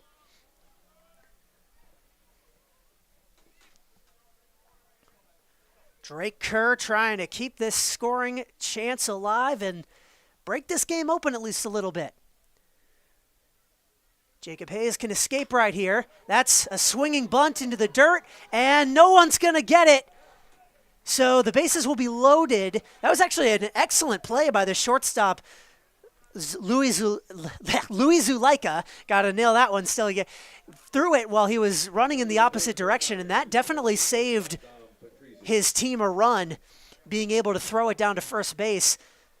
But it did not get his team out of the inning, so it will be Logan Vaughn at third, Ryan Richard at second, and Drake Kerr, who legs out an infield hit. He's 3 for 3 today. Dom Patrizzi. What a day for the Islander, Drake Kerr. And now bases loaded for the first time for Mat-Su as we go back to the top of the order. We know what Patrizzi is capable of. He was able to get on base last time, got all the way to second, so we'll see if that opportunity arises here in the top half of the 6th. Well, Jacob Hayes has had a rough frame in his first bit of action. He's allowed 2 hits, 2 walks, and a run. Also thrown a wild pitch and came very close right there to throwing another. Ball 2. Patrizzi has grounded out, hit a sac fly, and reached on a fielder's choice. Has Riker Scow on deck, who is 0 for 3. So the bottom of the lineup has really been doing the work for Mat-Su here. Drake Kerr has 3 hits. Richard, who is batting 8th, has 2, and Logan Vaughn has 1. It's a lot of the offensive output for the Miners. That misses low from Jacob Hayes. 3-0. He might just walk in a run right here. Yes, he would, and that would allow Vaughn to come home. So you've got to believe that if you're Jacob Hayes, you've just got to find a way to get a strike at all costs. Even if it's a foul ball, got to get one here. And he does. Inside corner, 3-1 now. This game is hanging in the balance. If he wants to, Jacob Hayes rather wants to give his Chinooks any chance realistically of fighting back in this game, he's got to deliver here. 3-1. That's high, ball 4. Rickabaugh did a great job stopping that. Multiple runs might have scored if he hadn't jumped up, but 1 run scores nonetheless. Logan Vaughn, who reached on a walk, now scores on 1. That's the 3rd walk issued in the frame by Jacob Hayes, and it is 3-0 Miners. And you're going to see a visit to the mound here for the 2nd time today for Chugiak, and there is some action over there in the bullpen, and looks like a new pitcher's coming out. Yeah, we're going to have a break here. It looks as though Jacob Hayes will stay in the game.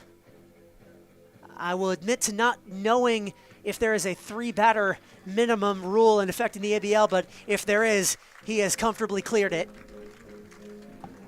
Yeah, it looks to me that that is going to be number 52 upon first viewing for Chugiak. I'll have to double check with you in just a moment on that one. Might be. Doesn't appear as though there is a number 52 on the roster. If it's 32, then that would be my binoculars. Jacob. Right. Jacob Hayes is on the mound right He's now. already Yeah, out, so yes. My binoculars are betraying me right now. I can't see anything. Yeah, out of there are these. about 17 pairs of binoculars in the press box at Herman Brothers, so we'll have to get a more trusty pair of road binoculars. This will answer our question right here. Whenever he turns, we can see his number. It ends with a 0, I think. Yes. Riveting commentary here. Oh, it's a submarine, number 50. That is Ben Sundell out of Washington and Lee and Liberty, Missouri. Mr. Simmons, what should I know about this guy, this southpaw, and his wonky delivery? Yeah, Ben Sundell, he's a heck of a pitcher for Chugiak, and I think that unique delivery is certainly going to help him out in this game. The southpaw out of Liberty, Missouri, Washington, and Lee University had a season-high 4 1/3 innings pitched against Greensboro, 6 strikeouts against Virginia Wesleyan back on April 27th, a 2.23 ERA on the year, a 2-2 record, 32 1/3 innings pitched, and 37 Ks for Sundell. So definitely the ace of the staff down there at Washington and Lee. Just the kind of stopper that you want to put in this game to escape the inning at all costs. 3-0 is manageable, but one solid piece of hitting and that lead could double. Riker Scow is going to be at bat against Sundell. Jacob Hayes' day is done. His maiden appearance in the ABL is one to forget. He went just 2/3 innings, gave up 2 hits, 2 earned runs, and 3 walks, including 1 with the bases loaded. Yeah, not an ideal start for him, but the good thing is there's a lot of baseball left to be played this season, and I'm sure we'll see him back in prime form as time goes on here in the summer of 2024. A lot of pitching changes having to come of Timothy Cole, who's the head coach of Chugiak-Eagle River. Also the head coach of the Oklahoma City Ambassadors in the past, out of Labette Community College originally. Got his degree there. Here we'll resume action with 2 outs in the top of the 6th inning. 3-0 in favor of Mat-Su. Riker Scow has flied out, popped out, and grounded out. That misses from Ben Sundell. Yeah, it's a little low that time, and you talked about it, the submarine pitch. It's not quite submarine. Not quite submarine. I was right, mistaken. Right. It's a strange the way he sticks his hand up as if he's going to throw submarine, Yes. but it's just a sidearm delivery. Tried that a few times at really hurts your shoulder unless you're doing it right. 1-1 coming coming to Scow, rather. It's interesting to see how Matsu's going to deal with that kind of delivery. Sometimes when it's unique, it can present a unique challenge. And Riker Scow, the first one to deal with it. And they're going to say that's a foul ball. Yeah, 1-2. Bounced off his leg that time, just barely. Moving it to a 1-2. So you've got a big shot if you're Sundell early to keep this game at 3-0, which feels like a deficit you can overcome, especially with 4 more chances on offense. Yeah, these are 9-inning games. Just a reminder for those who may have watched other collegiate leagues in the past that may have been 7 or fewer. These are major league length. 1-2 coming from Sundell. On the ground is short. He'll take the force out at third, but he throws it into the dugout. Oh, he could have got a free out at second base, but instead 2 runs are going to score. An incredible lapse in defensive ability for the Chugiak-Eagle River Chinooks, and a 5-0 margin now. The Matsu Miners have blown this game open.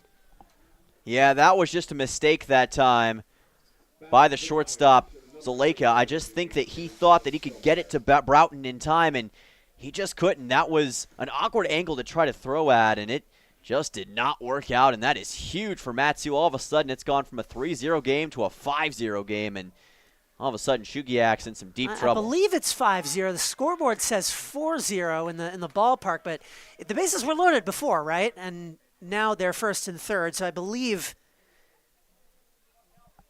that is 5-0. We will check on that in between innings. In any event, though, Kellen Strohmeyer, who was singled, grounded out, and struck out looking. 1-1 count. Yeah, quickly 0-2 here on Strohmeyer, so big opportunity again, but we saw how it burned Sundell just a second ago. Matsu doing a good job on these 2-strike counts to keep this inning alive. Don Patrizzi was able to go first to third on that. And that pitch goes to the backstop, so now another run is going to come in. Just as I said as well, the first to third on the error from Patrizzi lets him come in to score, and it will be 6-0. Riker Scow gets down to second on that. Yeah, so Richard comes home, and another run scores for Matsu. Again, it's just going from bad to worse for Chugiak. Now the scoreboard has been updated. Yes. It's just, we do have the correct score, 6-0. A runner on second. Sorry to cut you off, Dylan. No, you're good. Absolutely. Clarify that score, and Ryan Richard just did that himself. Well, that's a swing and a miss, and that will end the inning. Kellen Strohmeyer strikes out for the second time, but all 9 batters batted for Matsu, and out of it came 5 runs, 6-0 all of a sudden in favor of Matsu here on opening day. Stick with us. The action is far from over as we head to the bottom of the 6th here in Chugiak.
Let's go to the bottom of the 6th after a 5-run frame allowed by the Chinooks pitching. All you can do as the hitters is just look around, pick yourself up, and say, let's go.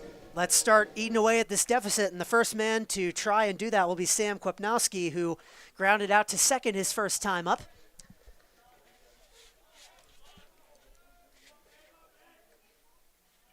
Ben Dete on for a second inning of work.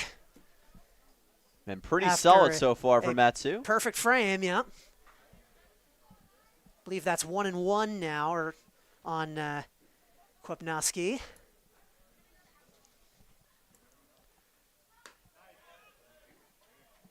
Left that outside, 2-1 by the southpaw. Yeah, he's been really good so far at controlling these Chinooks batters. That's off the end of the bat, hit to short, fielded on one hop, throws over to Ferry at first for out number 1. So many groundouts. Yes, it's been kind of a theme so far, able to take care of Degenhart that time. And hey, this Matsu Miners infield is just continuing to deliver time and time again. And now we'll see what they can do against the top of the order as Broughton comes up for the 3rd time.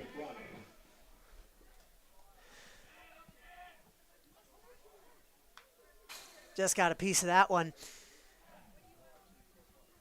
By my count, there have now been 16 outs in this game on the side of Chugiak-Eagle River, and 8 of them have been groundouts. So exactly half. And honestly, it feels like even more than that. As taking ball 1 there is Oliver Degenhart. Well, really, this is picking up where Matsu left off last year. They were the best pitching team That's going to be 0-2, sorry. in the Alaska Baseball League in terms of pitching, a 3.40 team ERA, the most strikeouts in the league, and that is not changing so far this year either.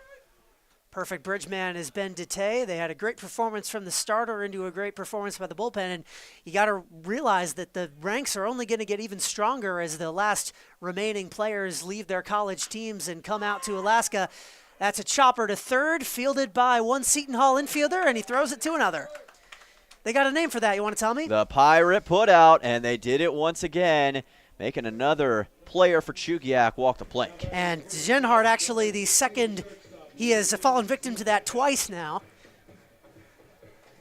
And this will bring up the top of the order for the third time. Excuse me. David Broughton has grounded out to third twice as well. So batters 9 and 1, and actually Zalaika has done it once too. So 5 times between the 3 of them as he grounds that to second this time. But it will be not 3 groundouts. The perfect pitch efficiency inning thwarted by a bad throw by Ryan Richard. So the first base runner since the 4th inning will be David Broughton. Yeah, that's the first time that Richard has made a mistake tonight, and he just tried to force that one. It sailed on him just a little bit, and sometimes those things are going to happen. You lose handle of the baseball, and that allows a runner to reach on an error. Here's Louis Zalaika. Bet you can't guess how he made both of his outs in this game. I would take a wild guess and say ground out. I believe this might be Jordan Jaffe, if I'm not mistaken. Did I miss somebody? I think yes, that is Jaffe, number 12 at the plate currently. Okay. Well, it's a bit of a scoring error there. My apologies. Jaffe, in that case, has flied out to right field twice. Swings and misses at that one, but it gets through Vaughn. The catcher allows, that would be Zalaika then, to reach second. Opportunity here for Chugiak, like you talked about, just to kind of bite into this lead. It's a big one, but every run you can get in this situation counts. And like we also said, they're gonna have 3 more chances after this frame to narrow this game up just a tad. So any run you can score in this situation is going to be needed. Slap that one foul. 0-2. So man in scoring position, as you said. Jaffe has not reached base yet today. From Thousand Oaks, California, plays for the Richmond Spiders, does Jaffe. Had a .314 average this past year. One of my favorite college team nicknames in Division I. Right down the middle. That's strike 3. So aside from a little hiccup, the Miners pitching staff keeps on humming through 6 innings. They have allowed no runs, and they hold a 6-0 advantage here in the ABL's opening day.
It's the 7th inning now, and normally I would have one more inning of play-by-play, but due to some issues that we would rather not relive, I think it's only fair that my partner here in the broadcast booth, Dylan Simmons, gets another crack at some play-by-play innings. So, Dylan, take it away. Appreciate it after the headset madness that took place between the first and second innings, but here we are back at it once again, and this pitch is going to be low by Sundell, but in there for a strike. Count moves to 0-1 on Kyle McCausland, 4-5-6, due up in the order for Matsu here in the top of the 7th. McCausland, one of the few players on Matsu who has not had a great go of things as he hits that one to third.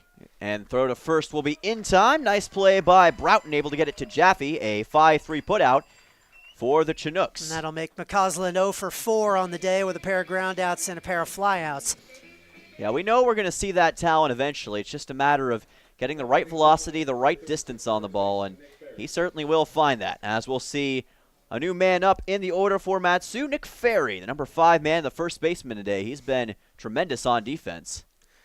He's also drawn a pair of walks and hit a sac fly on the offensive side of the ball. He was the start of the madness that was the last inning. He was the first man of many to score. That he was. It started that incredible top of the 6th for Matsu. 5 runs scored in that one inning alone, and it's been the big separator in this game between the Miners and the Chinooks.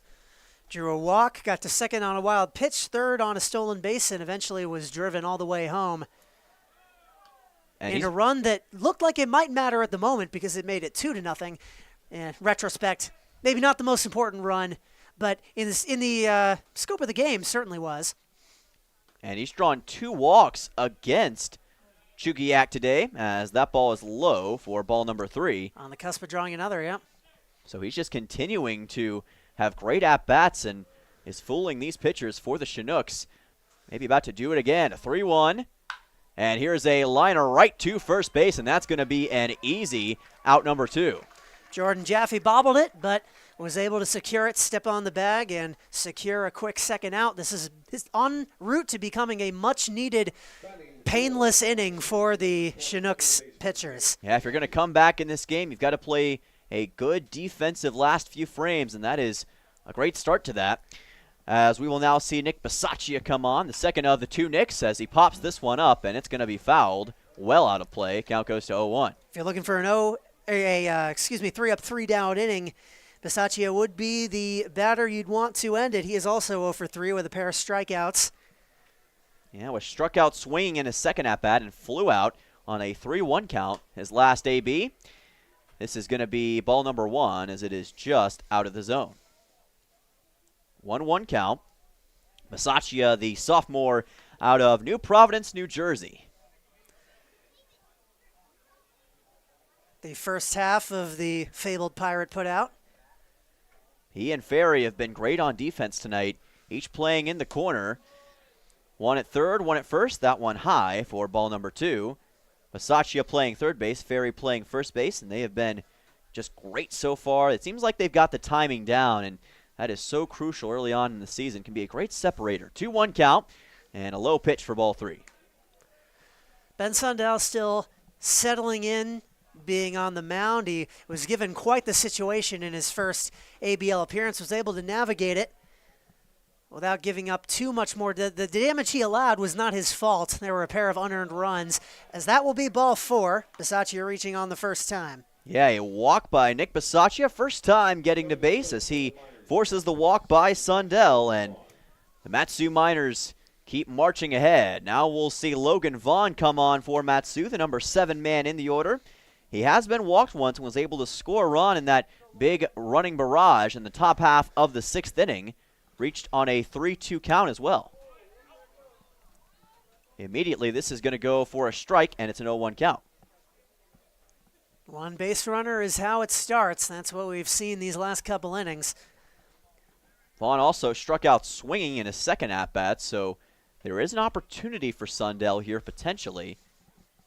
He's going to throw back to first, but no issue for Nick Bisaccia as he's able to quickly get back to the bag. One of the issues of a delivery like that is it's very telegraphed. Whenever you throw to first, he's got to take a large step forward to get his delivery right so he doesn't throw it 3 feet over his head, and unfortunately that lets the runner know immediately. This ball is a fly ball into right center field, and it is going to be caught by the second baseman, Jaffe, or rather Degenhardt. Degenhardt, that was an excellent play. He had to cover a lot of ground. He was backpedaling, had to reach over his shoulder to grab that and end the inning, but he did.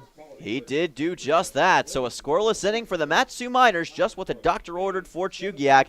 We'll be back for the bottom half of the 7th inning. You're watching Mat-Su Miners Baseball on YouTube. And Jeff Hinckley.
Welcome back to Chugiak, Alaska. You're watching the Alaska Baseball League on YouTube in this presentation of Mat-Su Miners Baseball. Dylan Simmons and Charlie Fellows joining you here in Chugiak, Alaska.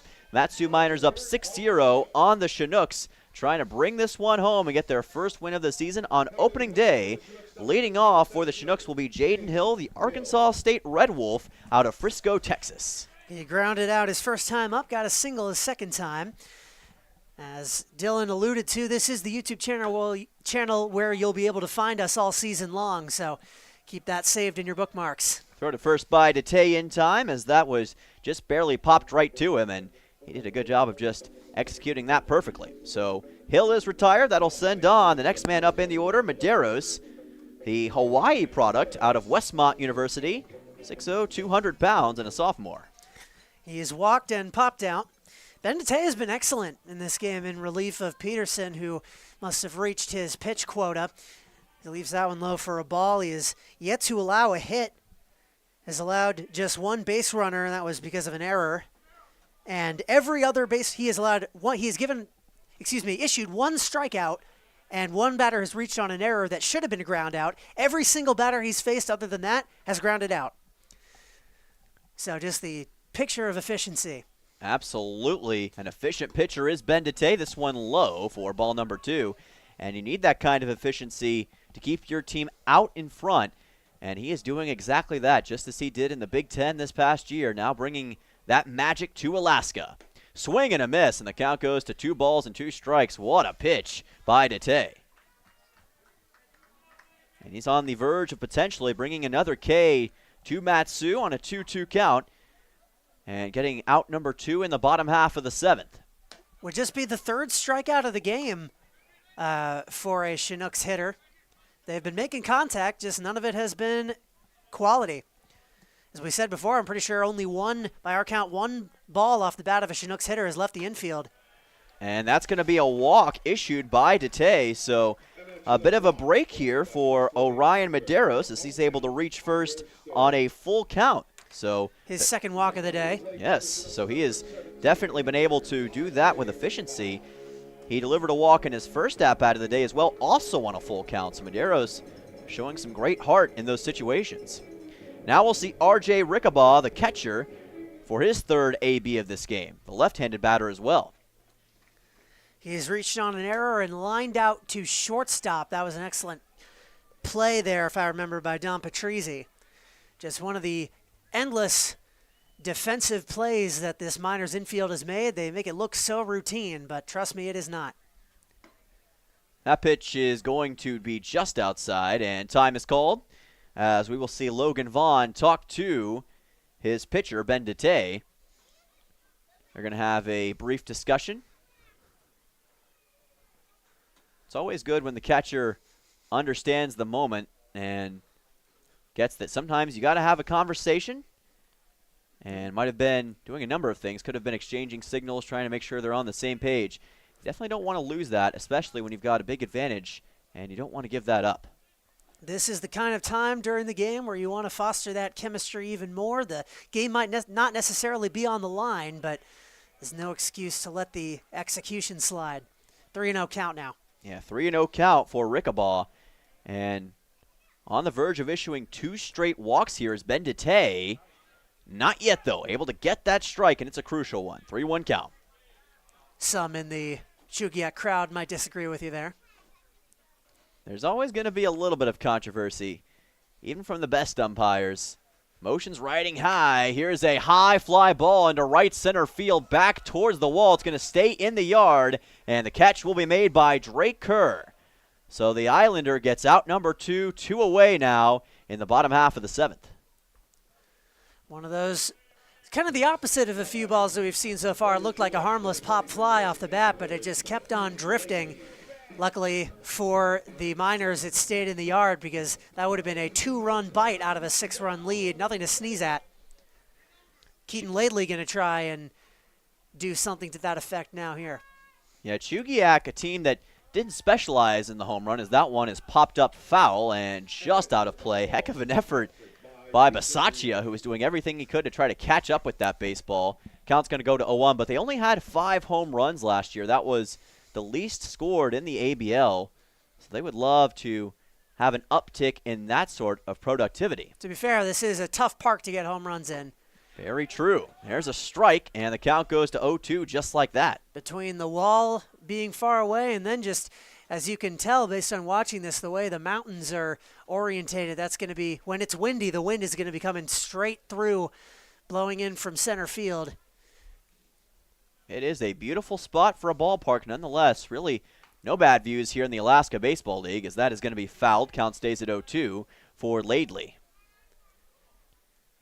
Laidley out of Aledo, Texas, and Paris Junior College, as we've mentioned many times, had a heck of a 2024, 47 hits, 10 doubles, and 142 at-bats, 33 runs. And now Laidley trying to do it again. Instead, he gets struck out. Struck out swinging by Ben DeTay. It hasn't been his forte in this game, but DeTay able to take care of another batter, and we're on to the top half of the 8th inning.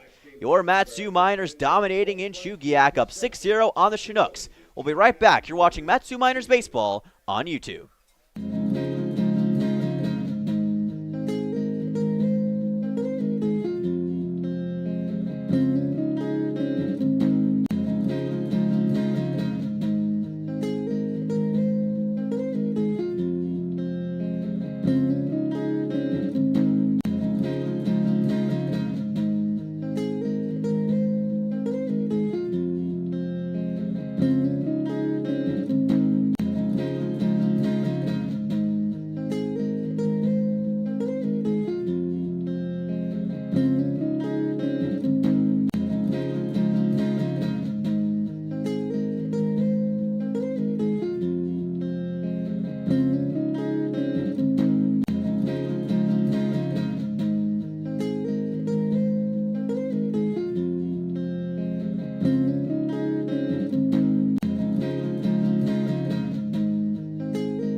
Welcome back to Chugiak, Alaska. Dylan Simmons and Charlie Fellows on the call, and there's a new man on the mound for the Chinooks as they're trying to come back in this game. Who's on the mound, Charlie? And it's going to be the stopper Peyton Neiman out of Gallatin, Tennessee. He had a 3.28 ERA and very limited innings, 24 2/3, all of which were in relief during this past collegiate season. At University of Arkansas Pine Bluff, he had a season-high 3 innings pitched against Alcorn State, 3 strikeouts against Alabama A&M. He has the best ERA coming into the season of anyone on the Chinooks roster, so for a team just trying to stop the bleeding and give the offense a chance to maybe get back into this game, he's your man. He played a year ago for Chugiak as well, so he's a returning player for the Chinooks, one of a few that are coming back for Chugiak, and now he's trying to bring Chugiak back into this game, but it's easier said than done against these Mat-Su Miners, who currently have a 6-run lead up 6-0 on Chugiak, as we'll see Ryan Richard lead off for the Baton Rouge product, and it'll be Richard, Kerr, and Patrizzi, 8-9-1, due up in the order for Mat-Su. Especially a tall order considering the bottom of the lineup has been so dangerous so far in this game for Mat-Su. Richard and Kerr have 5 hits in their 6 plate appearances between the two of them, and Patrizzi no slouch either. Yeah, Richard with an RBI in his last at-bat, and like you mentioned, he's been sensational throughout. Already has 2 runs in this game, the only runner for Mat-Su to score twice. And now trying to potentially do that again. Count is 1-0 here. Here's a ground ball to third. Throw to first is going to be easy, and that's out 1. Nice play by Broughton that time, able to get it to Jaffe. And a 5-3 put out for the Chinooks. Neiman off to a great start, but let's see if he can do the most challenging thing that no Chinooks pitcher so far this game has managed to do, and that is send Drake Kerr back to the dugout without a hit. Yeah, Drake Kerr 3 for 3 so far, 3 back-to-back-to-back singles, and now trying to do it again for Mat-Su as that pitch is low for ball 1. He's also come around to score. He reached second base his first time up, third base his second time up, and got all the way around the bases his third time. Sounds like someone has some kind of trombone or strange horn that they're blowing right next to the press box. We appreciate all the strange noises that have been coming from the crowd. Is it band practice? These fans are very rabid. You know, I used to play the trombone back in high school. Ah, how about that? Very musically inclined. A man of many talents is Charlie Fellows. Yeah. Count's going to move to 2 balls and 1 strike here. Based on the amount of time it's been since I played it, I think all of you in the audience would much rather be hearing my voice right now than that horn, not least of which because that would not really help your viewing experience. 2-2 on Kerr with 1 away in the top of the 8th. Drake Kerr has been pretty good at center field today. Had that 1 out in the last frame. Hasn't been too busy over there, obviously, with Chugiak's inability to get it into the outfield. Here's a high fly ball deep into left field. It's going to stay in the yard, and the catch is going to be made by Medeiros. Man, I thought that was a home run, Dylan. I thought for a second that it had an opportunity, but just not enough on it for Kerr. Big out number 2, and we'll go back to the top of the order. That was, I thought off the bat, that was going to be 4 for 4 with 3 singles and a home run, but unfortunately it is a loud out. So Patrizzi has walked, reached on a fielder's choice, grounded out, and hit a sac fly. He was able to score a run in his last appearance as he reached on a walk and then went all the way around the base as part of that 5-run barrage in the top of the 6th. Count's going to be 1 ball and no strikes here. I think it's like a bugle horn. Like bugle. one of those horns that you blow through. They're very curved and bigger at the end. I can't quite see it, but that's what it sounds like. I hope you all on the broadcast can hear it because it's definitely improving the ambiance here. Mat-Su hoping it's the bugle horn of victory. 2-0 count. That is low for ball number 3. And just like that, Dom Patrizzi has an opportunity to reach yet again on a walk for the 2nd straight time. This his 5th at-bat of the day. 3-0, and that's ball 4. So 4 straight balls delivered by Peyton Neiman, and we've got a runner on base in Dom Patrizzi with a base on balls. His 2nd straight walk taken. He has reached base 3 times, but has no hits today. He is 0 for 2 with a fielder's choice and a pair of walks. Any way you can get it. That's the motto of Dom Patrizzi in this game. And now it's time for the man from Utah, Riker Scow. The number 2 man in the order had a single in his last at-bat. Trying to deliver once again for Mat-Su here. Runner on first is Patrizzi. Scow out of BYU. And you see Neiman look back to first, kind of feign a throw over there. Scow was the number 3 player in Utah coming out of high school. Played for Pleasant Grove High School. It's all-state 2nd team his senior year.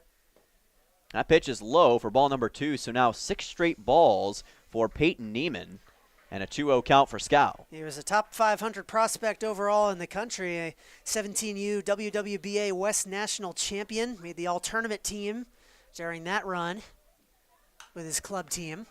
That ball is going to be fouled. The count goes to 2-1 as he just hit it off the end of his bat.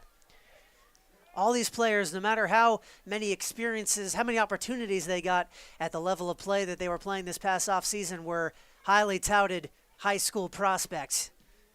Runner goes. Runner goes, and that's going to be a foul ball. And he saw a diving effort by Patrizzi that time. But I've got some bad news for you, my friend. You're going to have to go back to first base. Doesn't look like he got much dirt on him, and that would, of course, be because this infield is all turf, so you can slide however much you want. You might get some of those little black bits all up in your jersey, but won't be any dirt at least. I don't know which I'd rather have, to be honest.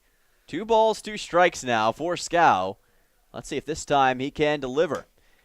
And instead, it's another foul ball, so he's doing a good job of keeping this at-bat alive with 2 outs. Just trying to be patient and deliver, potentially send Patrizzi home if he gets enough on this baseball. Maybe even the first home run of the year for the Matsu Miners. Always would love to see that. The 2-2. Runner goes, and it's bobbled by the catcher Rickabaugh, so on to second easily is Patrizzi. Probably would not have thrown him out anyway. Patrizzi was well aware of the mechanics of Peyton Neiman's delivery and got a massive jump, but unfortunate was not able to handle that well, so full count and a man in scoring position now. Yep, that was ball number 3, so now a 3-2 payoff pitch with 2 outs. Here's a chopper foul to the left of the third base bag. The count stays full. But I like the aggressiveness by Patrizzi. He has made no bones about trying to get to second base in this frame, and he does it right there. Just goes to show, even being up by as many runs as they are, you never take your foot off the gas. That is something that's going to carry over through the season and lead to many more wins down the line, we hope. Foot on the throttle. There's another foul ball. Same area as well, just to the left of that left field line, fouled, and the count stays full. Much to my disappointment, whoever was blowing that horn seems to have decided to stop, or maybe been told to stop. Oh, man, party's over. Party is still ongoing here for the Miners, trying to keep it going here. Chopper to third, throw to first is in time, and David Broughton delivers to Jordan Jaffe. 5-3 put out for the Chinooks. Matsu is able to bring Patrizzi to second, but that's all. Score still 6-0. We'll be right back for the bottom half of the 8th inning. You're watching Matsu Miners Baseball on YouTube.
Welcome back to Chugiak, Alaska. You're watching Matsu Miners Baseball on YouTube, and your Miners are up 6-0 on the Chugiak-Eagle Chinooks. Dylan Simmons and Charlie Fellows joining you here tonight, and we'll see if Chugiak can take a bite out of this lead, as it looks like we will have Sam Kwapnoski up at the plate first for Chugiak.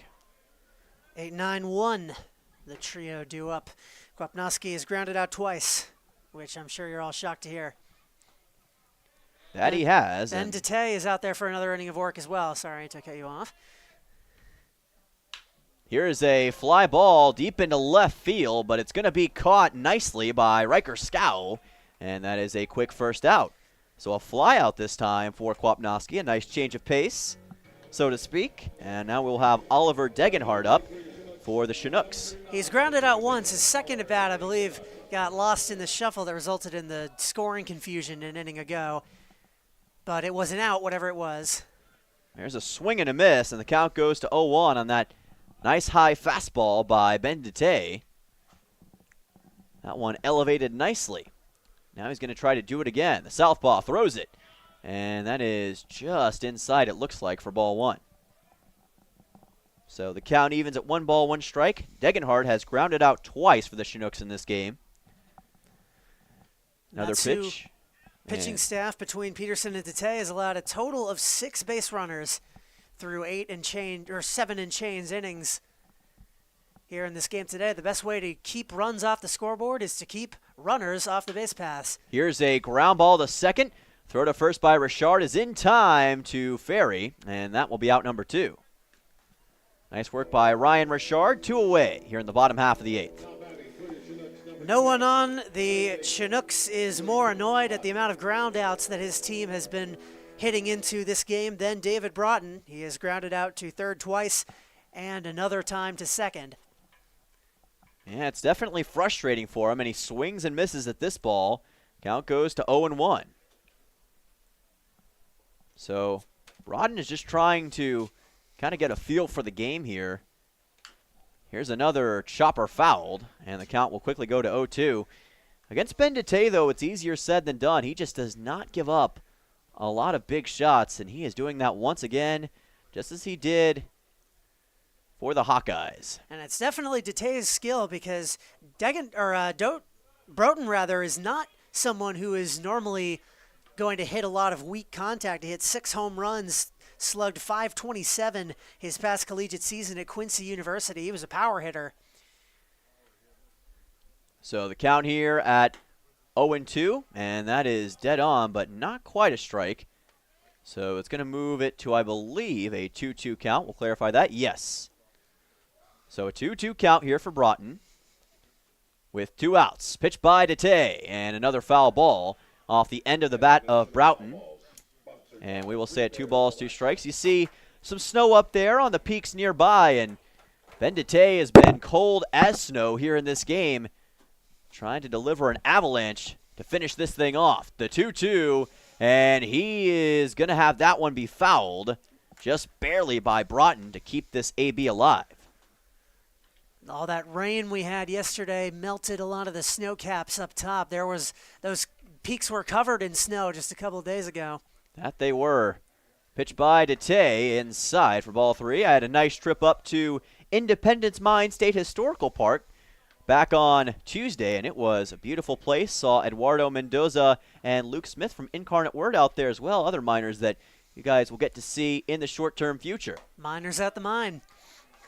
As that's going to be ball number 4, so Broughton finally is able to reach base. This time it's a base on balls, so that's a nice reversal of fortune for him, as we will see Louis Zalakia come on for the Chinooks.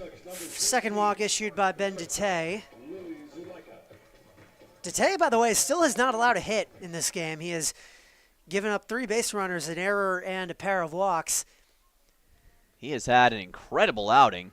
High and inside for ball 1. It's just been the walks that have kind of given him trouble in this game so far.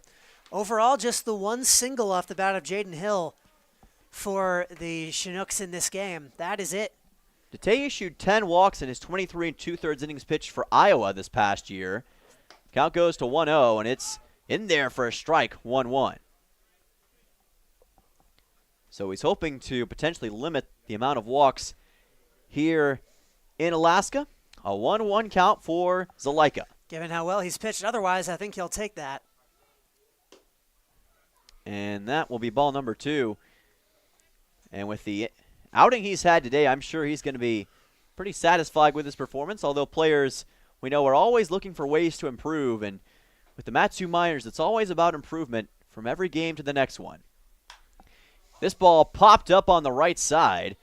Going under it is Richard, and he makes the catch. That is out number 3. And we're on to the final inning of play. The Mat-Su Miners dominant so far, trying to bring this one home and get to 1-0 in the 2024 season. We'll be right back. You're watching Mat-Su Miners Baseball on YouTube.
Welcome back to Chugiak, Alaska. Dylan Simmons and Charlie Fellows on the call for the first time in 2024. Thank you all so much for joining us here on YouTube. The first game of the Alaska Baseball League season. And the Mat-Su Miners up 6-0 on the Chugiak-Eagle Chinooks. And we will have Kellen Strohmeyer leading off for the Mat-Su Miners here in this frame. 3, 4, 5 in the order due up for the Miners. We got a little clown horn now. Clown horn.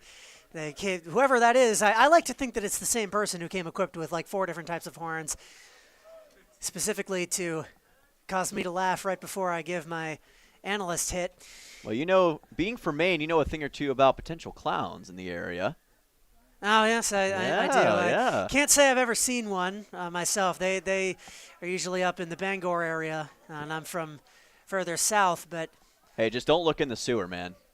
You'll be fine. What year was that? 2016, where that was a thing? Yes. People were walking around in clown suits and getting arrested. Yeah, that was a thing in Maine, too. I never saw one personally, but they definitely did happen. Oh, I'm sure. It must have been a huge thing in Maine especially, but I remember that back in middle school. That was a weird time in life. 2 balls, 2 strikes. Here's a chopper right back where it came from, and an underhand toss to first easily performed by Neiman. That's 1 out. And a barrage of clown horn sounds celebrating that hit, so I am led to believe that is a Mat-Su fan who brought that prop. Kyle McCausland, if there's one thing left to win in this game for Mat-Su, McCausland's 0 for 4 line would be it. He's the only Miner who has not reached base so far. McCausland trying to join that club. That pitch low for ball number 1. Playing out of... He's grounded out twice, popped out and flied out. Sorry, Dylan. No, you're good. Playing out of Middlebury in Vermont. As we've talked about, such a sensational hitter for them. Count goes to 2-0 here. It's a beautiful campus, too. I visited up there back when I was applying to schools many years ago. Here's a liner into left field for a base hit, and Kyle McCausland is going to get on the board for the first time today with a 1-out single. All 9 batters in the lineup for Mat-Su have gotten a hit so far here today. The left field single for McCausland, and like you just talked about, you kind of spoke it into existence. He's on the board. That is going to be hit number 7 for Mat-Su in this game. And I apologize. Not everyone has a hit, but everyone has been on base, just to clarify. Right. And there have been a lot of hits, though. You almost lose track of all of them. As that pitch is low, Nick Ferry at the plate for Mat-Su, trying to help deliver an insurance run for the Miners here on the road in Chugiak, Alaska. Beautiful night here. There was some rain earlier on today and a lot of rain yesterday, but it has cleared up. The conditions are great, and they are looking to be great for the rest of the weekend as well.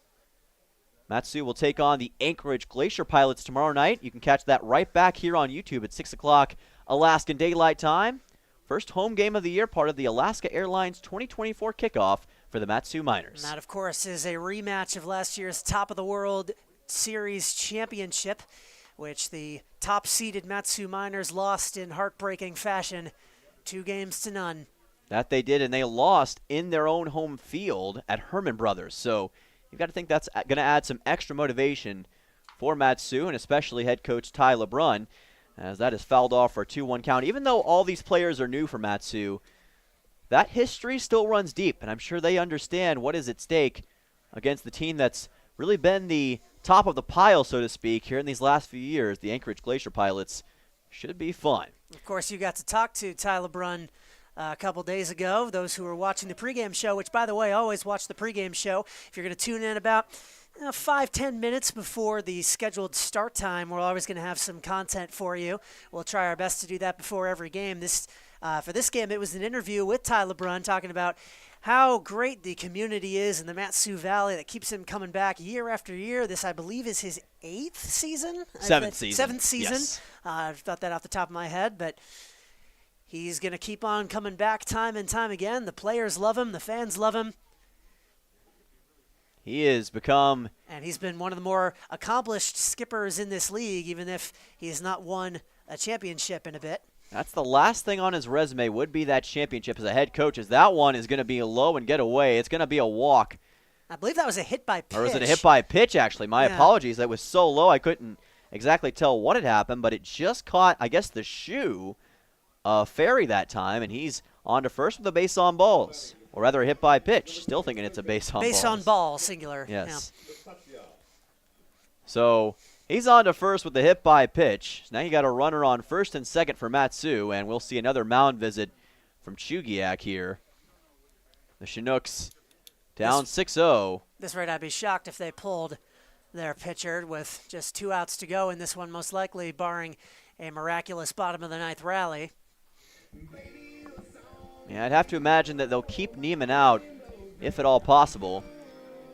Matsu will have a 3-game homestand after this one. It starts with the Glacier Pilots tomorrow night. Then it's the Anchorage Bucks on Saturday, and then the Peninsula Oilers come to town on Sunday. Matsu then has a day off before getting back to business. What do you think you're going to do with your day off, Dylan? I'm going to go, if I can, check out some of those beautiful Alaskan mountains. They are sensational, and I'd love to see them again, but obviously we'll be thinking about Matsu, and they'll have their parade that same day as well, so we'll probably be checking that out. I believe it's called the Colony Days Parade, so if you're in town in the valley, check that out. Matsu will be a part of it. We'll be there as well. If I'm not mistaken, I think we might be marching in that yes, parade. Exactly. So, yeah. It's a true rally in the valley. Any local people watching this broadcast, you can see us firsthand doing our best parade waves. Nick Bisaccia at the plate for the Matsu Miners. Not the first time I've been in a parade with a summer collegiate team. I was the mascot last year for a team called the Badlands Big Sticks out of Dickinson, North Dakota, and that was a very warm day. It already ran once and a 5K that same day, so that was July 4th. It was hot, but we made it work. Cannot say I've ever been a part High of fly ball deep into left field. Sorry to cut you off, partner, but that's going to be a base hit. Coming around for Matsu and scoring here will be Kyle McCausland. He comes home, and it's a 1-run double. Now, you don't know me apology. Nick Bisaccia does. I was talking about such amazing and important topics as the parade rather than the baseball game at hand. Nick Bisaccia with a great RBI double. Kyle McCausland not only gets on base, but cuts to come around and score here in this final frame, most likely, of opening day. The RBI double for Nick Bisaccia. The third baseman delivers, and now Matsu with runners in the corners, two runners in scoring position. Yeah, second and third, 1 out. Bisaccia at second. And it'll be Nick Ferry at third. So both the Seton Hall products in position here. As that's going to be a swing and a miss by Logan Vaughn for an 0-1 count. Now that time the clown horn went off when he swung and missed. So maybe there's a rival clown horn at play here. Someone else has run home and grabbed their trusty sound maker. That very well could be the case. Looking forward to see how that meta develops over the course of the season. Yes. A 1-1 count. And, you know, the interesting thing about this matchup, these two will not meet again until June 26th. So it's going to be a long time before we see Matsu and Chugiak take on each other once again. I believe the last game of the season, at least for Matsu, is against Chugiak, if I'm not mistaken. 2-1 count here. This is fouled up and over the Chinooks dugout. Count evens at 2 balls, 2 strikes. We'll see Matsu against a few different opponents, like we talked about the Glacier Pilots, the Bucks, and the Oilers, and of course that big road trip to Kenai against Peninsula coming up in a couple weeks. The 2-2 count here, and it's going to be low for ball number 3. Looking forward to that trip for sure. Kenai, a very beautiful place, very isolated, remote. World-class salmon fishing or salmon fishing, however you fancy there. 3-2, full count, 1 out. And this ball is going to get away for just a moment from the catcher, Rickabaugh. It's going to be another walk, and on to first is Logan Vaughn. So another walk issued in the top of the 9th. Bases loaded for Matsu, and we'll see Ryan Richard come up for the Miners. Chance to put up a really crooked number here. Could get double digits. Looking for hit number 9 in total for the team today is Richard. He's already got an RBI and a single in his second and third at-bats. He grounded out his last time up. We'll see if he can deliver here. Swing and a miss on a low fastball. Count goes to 0-1. It's just been a dominant performance all around. The pitching, the defense, the hitting. There's not one bit of one aspect of this game that I could nitpick and say they could have done better. Just absolute 10 out of 10 way to start off your season once again, barring disaster. The 1-1, and that is just below the zone for ball 2. Yeah, when you talk about total team performances, both on the offensive and defensive side. This has been a great game for that. Counts 2-1 here. Naming the pitch, and a foul ball lined towards the dugout of Chugiak. Count goes to 2 balls, 2 strikes. Matsu with the 7-0 lead on the Chinooks. Bases loaded, and really when you take out that top of the 6th inning, that's been the real difference in this game. Well, it'd still be 2-0. Right, it'd still be 2-0, but it'd still be within striking distance for Chugiak going into this bottom frame. So you wonder if that changes the approach. Instead now, a 3-2 count for Richard and 1 out. The 3-2, here is a liner into left field, another base hit. 1 run's going to score, and Matsu is on the board once again with an 8-0 lead. An RBI single for Richard. Second run of the game for Nick Ferry. He has had a busy day on the base paths, both offensively and defensively for the Miners. 8-0 Matsu, and that'll send on Drake Kerr for the Miners as they just continue to have success against the Chugiak pitchers, especially late in this game. So it is these 8 and 9 hitters. Richard is 3 for 5. Drake Kerr is 3 for 4. Looking to tack on 1 more. Count goes to 0-1. And remember, Matsu has held scoreless for the first 4 innings of this game, so they have come alive late in the going. The 0-1, this is popped up and fouled off the end of the bat of Kerr, who has been 3 for 4 so far tonight. Frankie Golko had such a great start to this game. Got into a bit of a bind, and relievers came in and exacerbated that bind. That ball is one-hopped to the catcher, Rickabaugh, able to keep it in front of him. Count goes to 1-2. And it all just spiraled from there for the home team. Still only 1 out in this situation, Charlie, so there's an opportunity for Matsu to pile on the runs even more, and that's low for ball 2. It's part of that keep the foot on the throttle mentality that they're playing with tonight. The 2-2 count. Once again, this is their offense at not even close to full strength, as I mentioned before, as that's a swinging strikeout for Kerr. They are still waiting on a number of position players. They only have 1 reserve position player on the team for this game. So if this is the team at pretty much bare bones level, just wait until you see the contributions from players that have yet to arrive in Palmer. Oh, yeah, them at full force. It's going to be a sight to see for Matsu. There's a strike for an 0-1 count by Peyton Neiman, trying to take care of Patrizi, who reached first on a walk last time out. This ball chopped towards third, throw to first off balance, and he's able to get it. What a play by David Broughton to end this inning. But Matsu able to pile on a few more runs. 8-0 Miners. We're into the bottom half of the 9th inning. The Miners trying to bring it home against the Chinooks. You're watching Matsu Miners Baseball live on YouTube.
Welcome back to Chugiak, Alaska. Miners and Chinooks. Bottom half of the ninth inning, Matsu up 8-0 on Chugiak, trying to bring this one home and win themselves their first game of the year on opening day in the Alaska Baseball League. There's a new pitcher on the mound here, Charlie. Yes, sir. It's Luke Smith in for mop-up duty, one of the duo that you ran into at the Independence Mine a couple days ago. Smith out of Incarnate Word in Texas, North Richland Hills, Texas native, a junior there. Had an 8.7 ERA and 10 1/3 innings pitched this past season. Had 6 strikeouts, 6 walks, and 12 hits in 10 innings of work. So looking for some extended opportunities here with the Miners. He'll face off against a trio of Jaffe Hill and Medeiros with the hopes of ending this game a feel-good win for the road team. Trying to bring it home for the Miners here in Chugiak. There's a strike, and the count evens at 1-1 for Luke Smith. And yeah, had a great opportunity to speak with him over at the Independence Mine State Historical Park, and he was talking about how excited he was to be with Matsu, and you can tell that he is ready to go today. Count goes to 1-2. Jaffe to the strains of the trombone bandit that has reappeared. He has flied out twice and struck out swinging. 1-2 count. Pitch on the way from Smith is low for ball number 2. Just up and over the plate. 2 balls, 2 strikes for Jaffe. And again, the Miners trying to win yet another opening day game, as they did last year. The 2-2. High fly ball deep into right, and chasing after it and making the catch is McCausland, able to get to it in time. That ball didn't carry quite as much as I thought it would, but McCausland right on top of it, getting one out. He has caught 3 balls off the bat of Jordan Jaffe in this game. And sometimes that low angle can play tricks on you. You think the ball's going farther than it is or going less than what it is, and that's what can sometimes take place. As Jaden Hill's at the plate now for the Chinooks. He has the lone hit in this game for the home team. That was off of Ryan Peterson.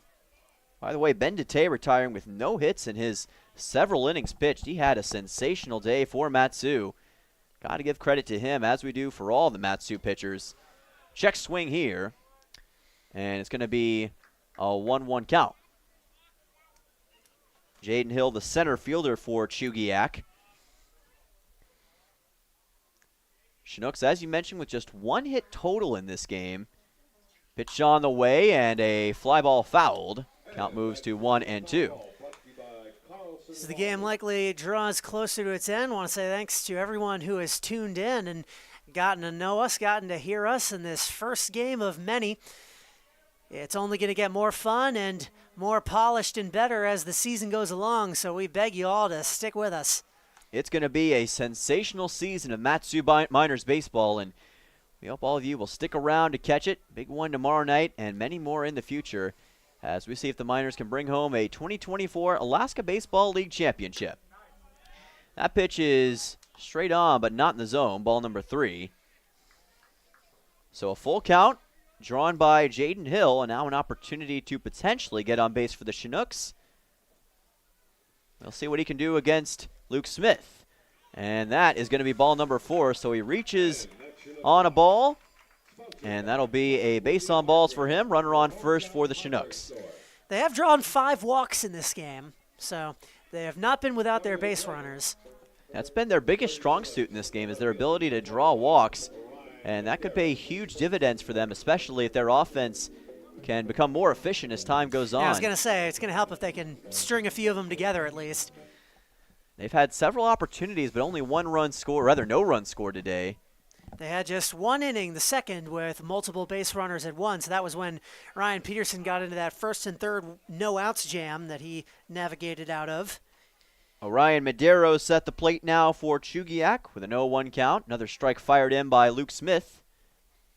6'2", 210-pounder out of North Richland Hills. A junior out of Incarnate Word. Had a season-high 3 1/3 innings pitched against Rice and 4 strikeouts in that same game back on April 9th. So count is now at 1-1 here on Medeiros. And that is just low for ball 2. Smith pitched his freshman season at Seminole State College, where he had an 11.31 ERA against a lower tier of competition. So that 8.71 ERA might not jump off the page at you, rather, but definitely a sign of improvement.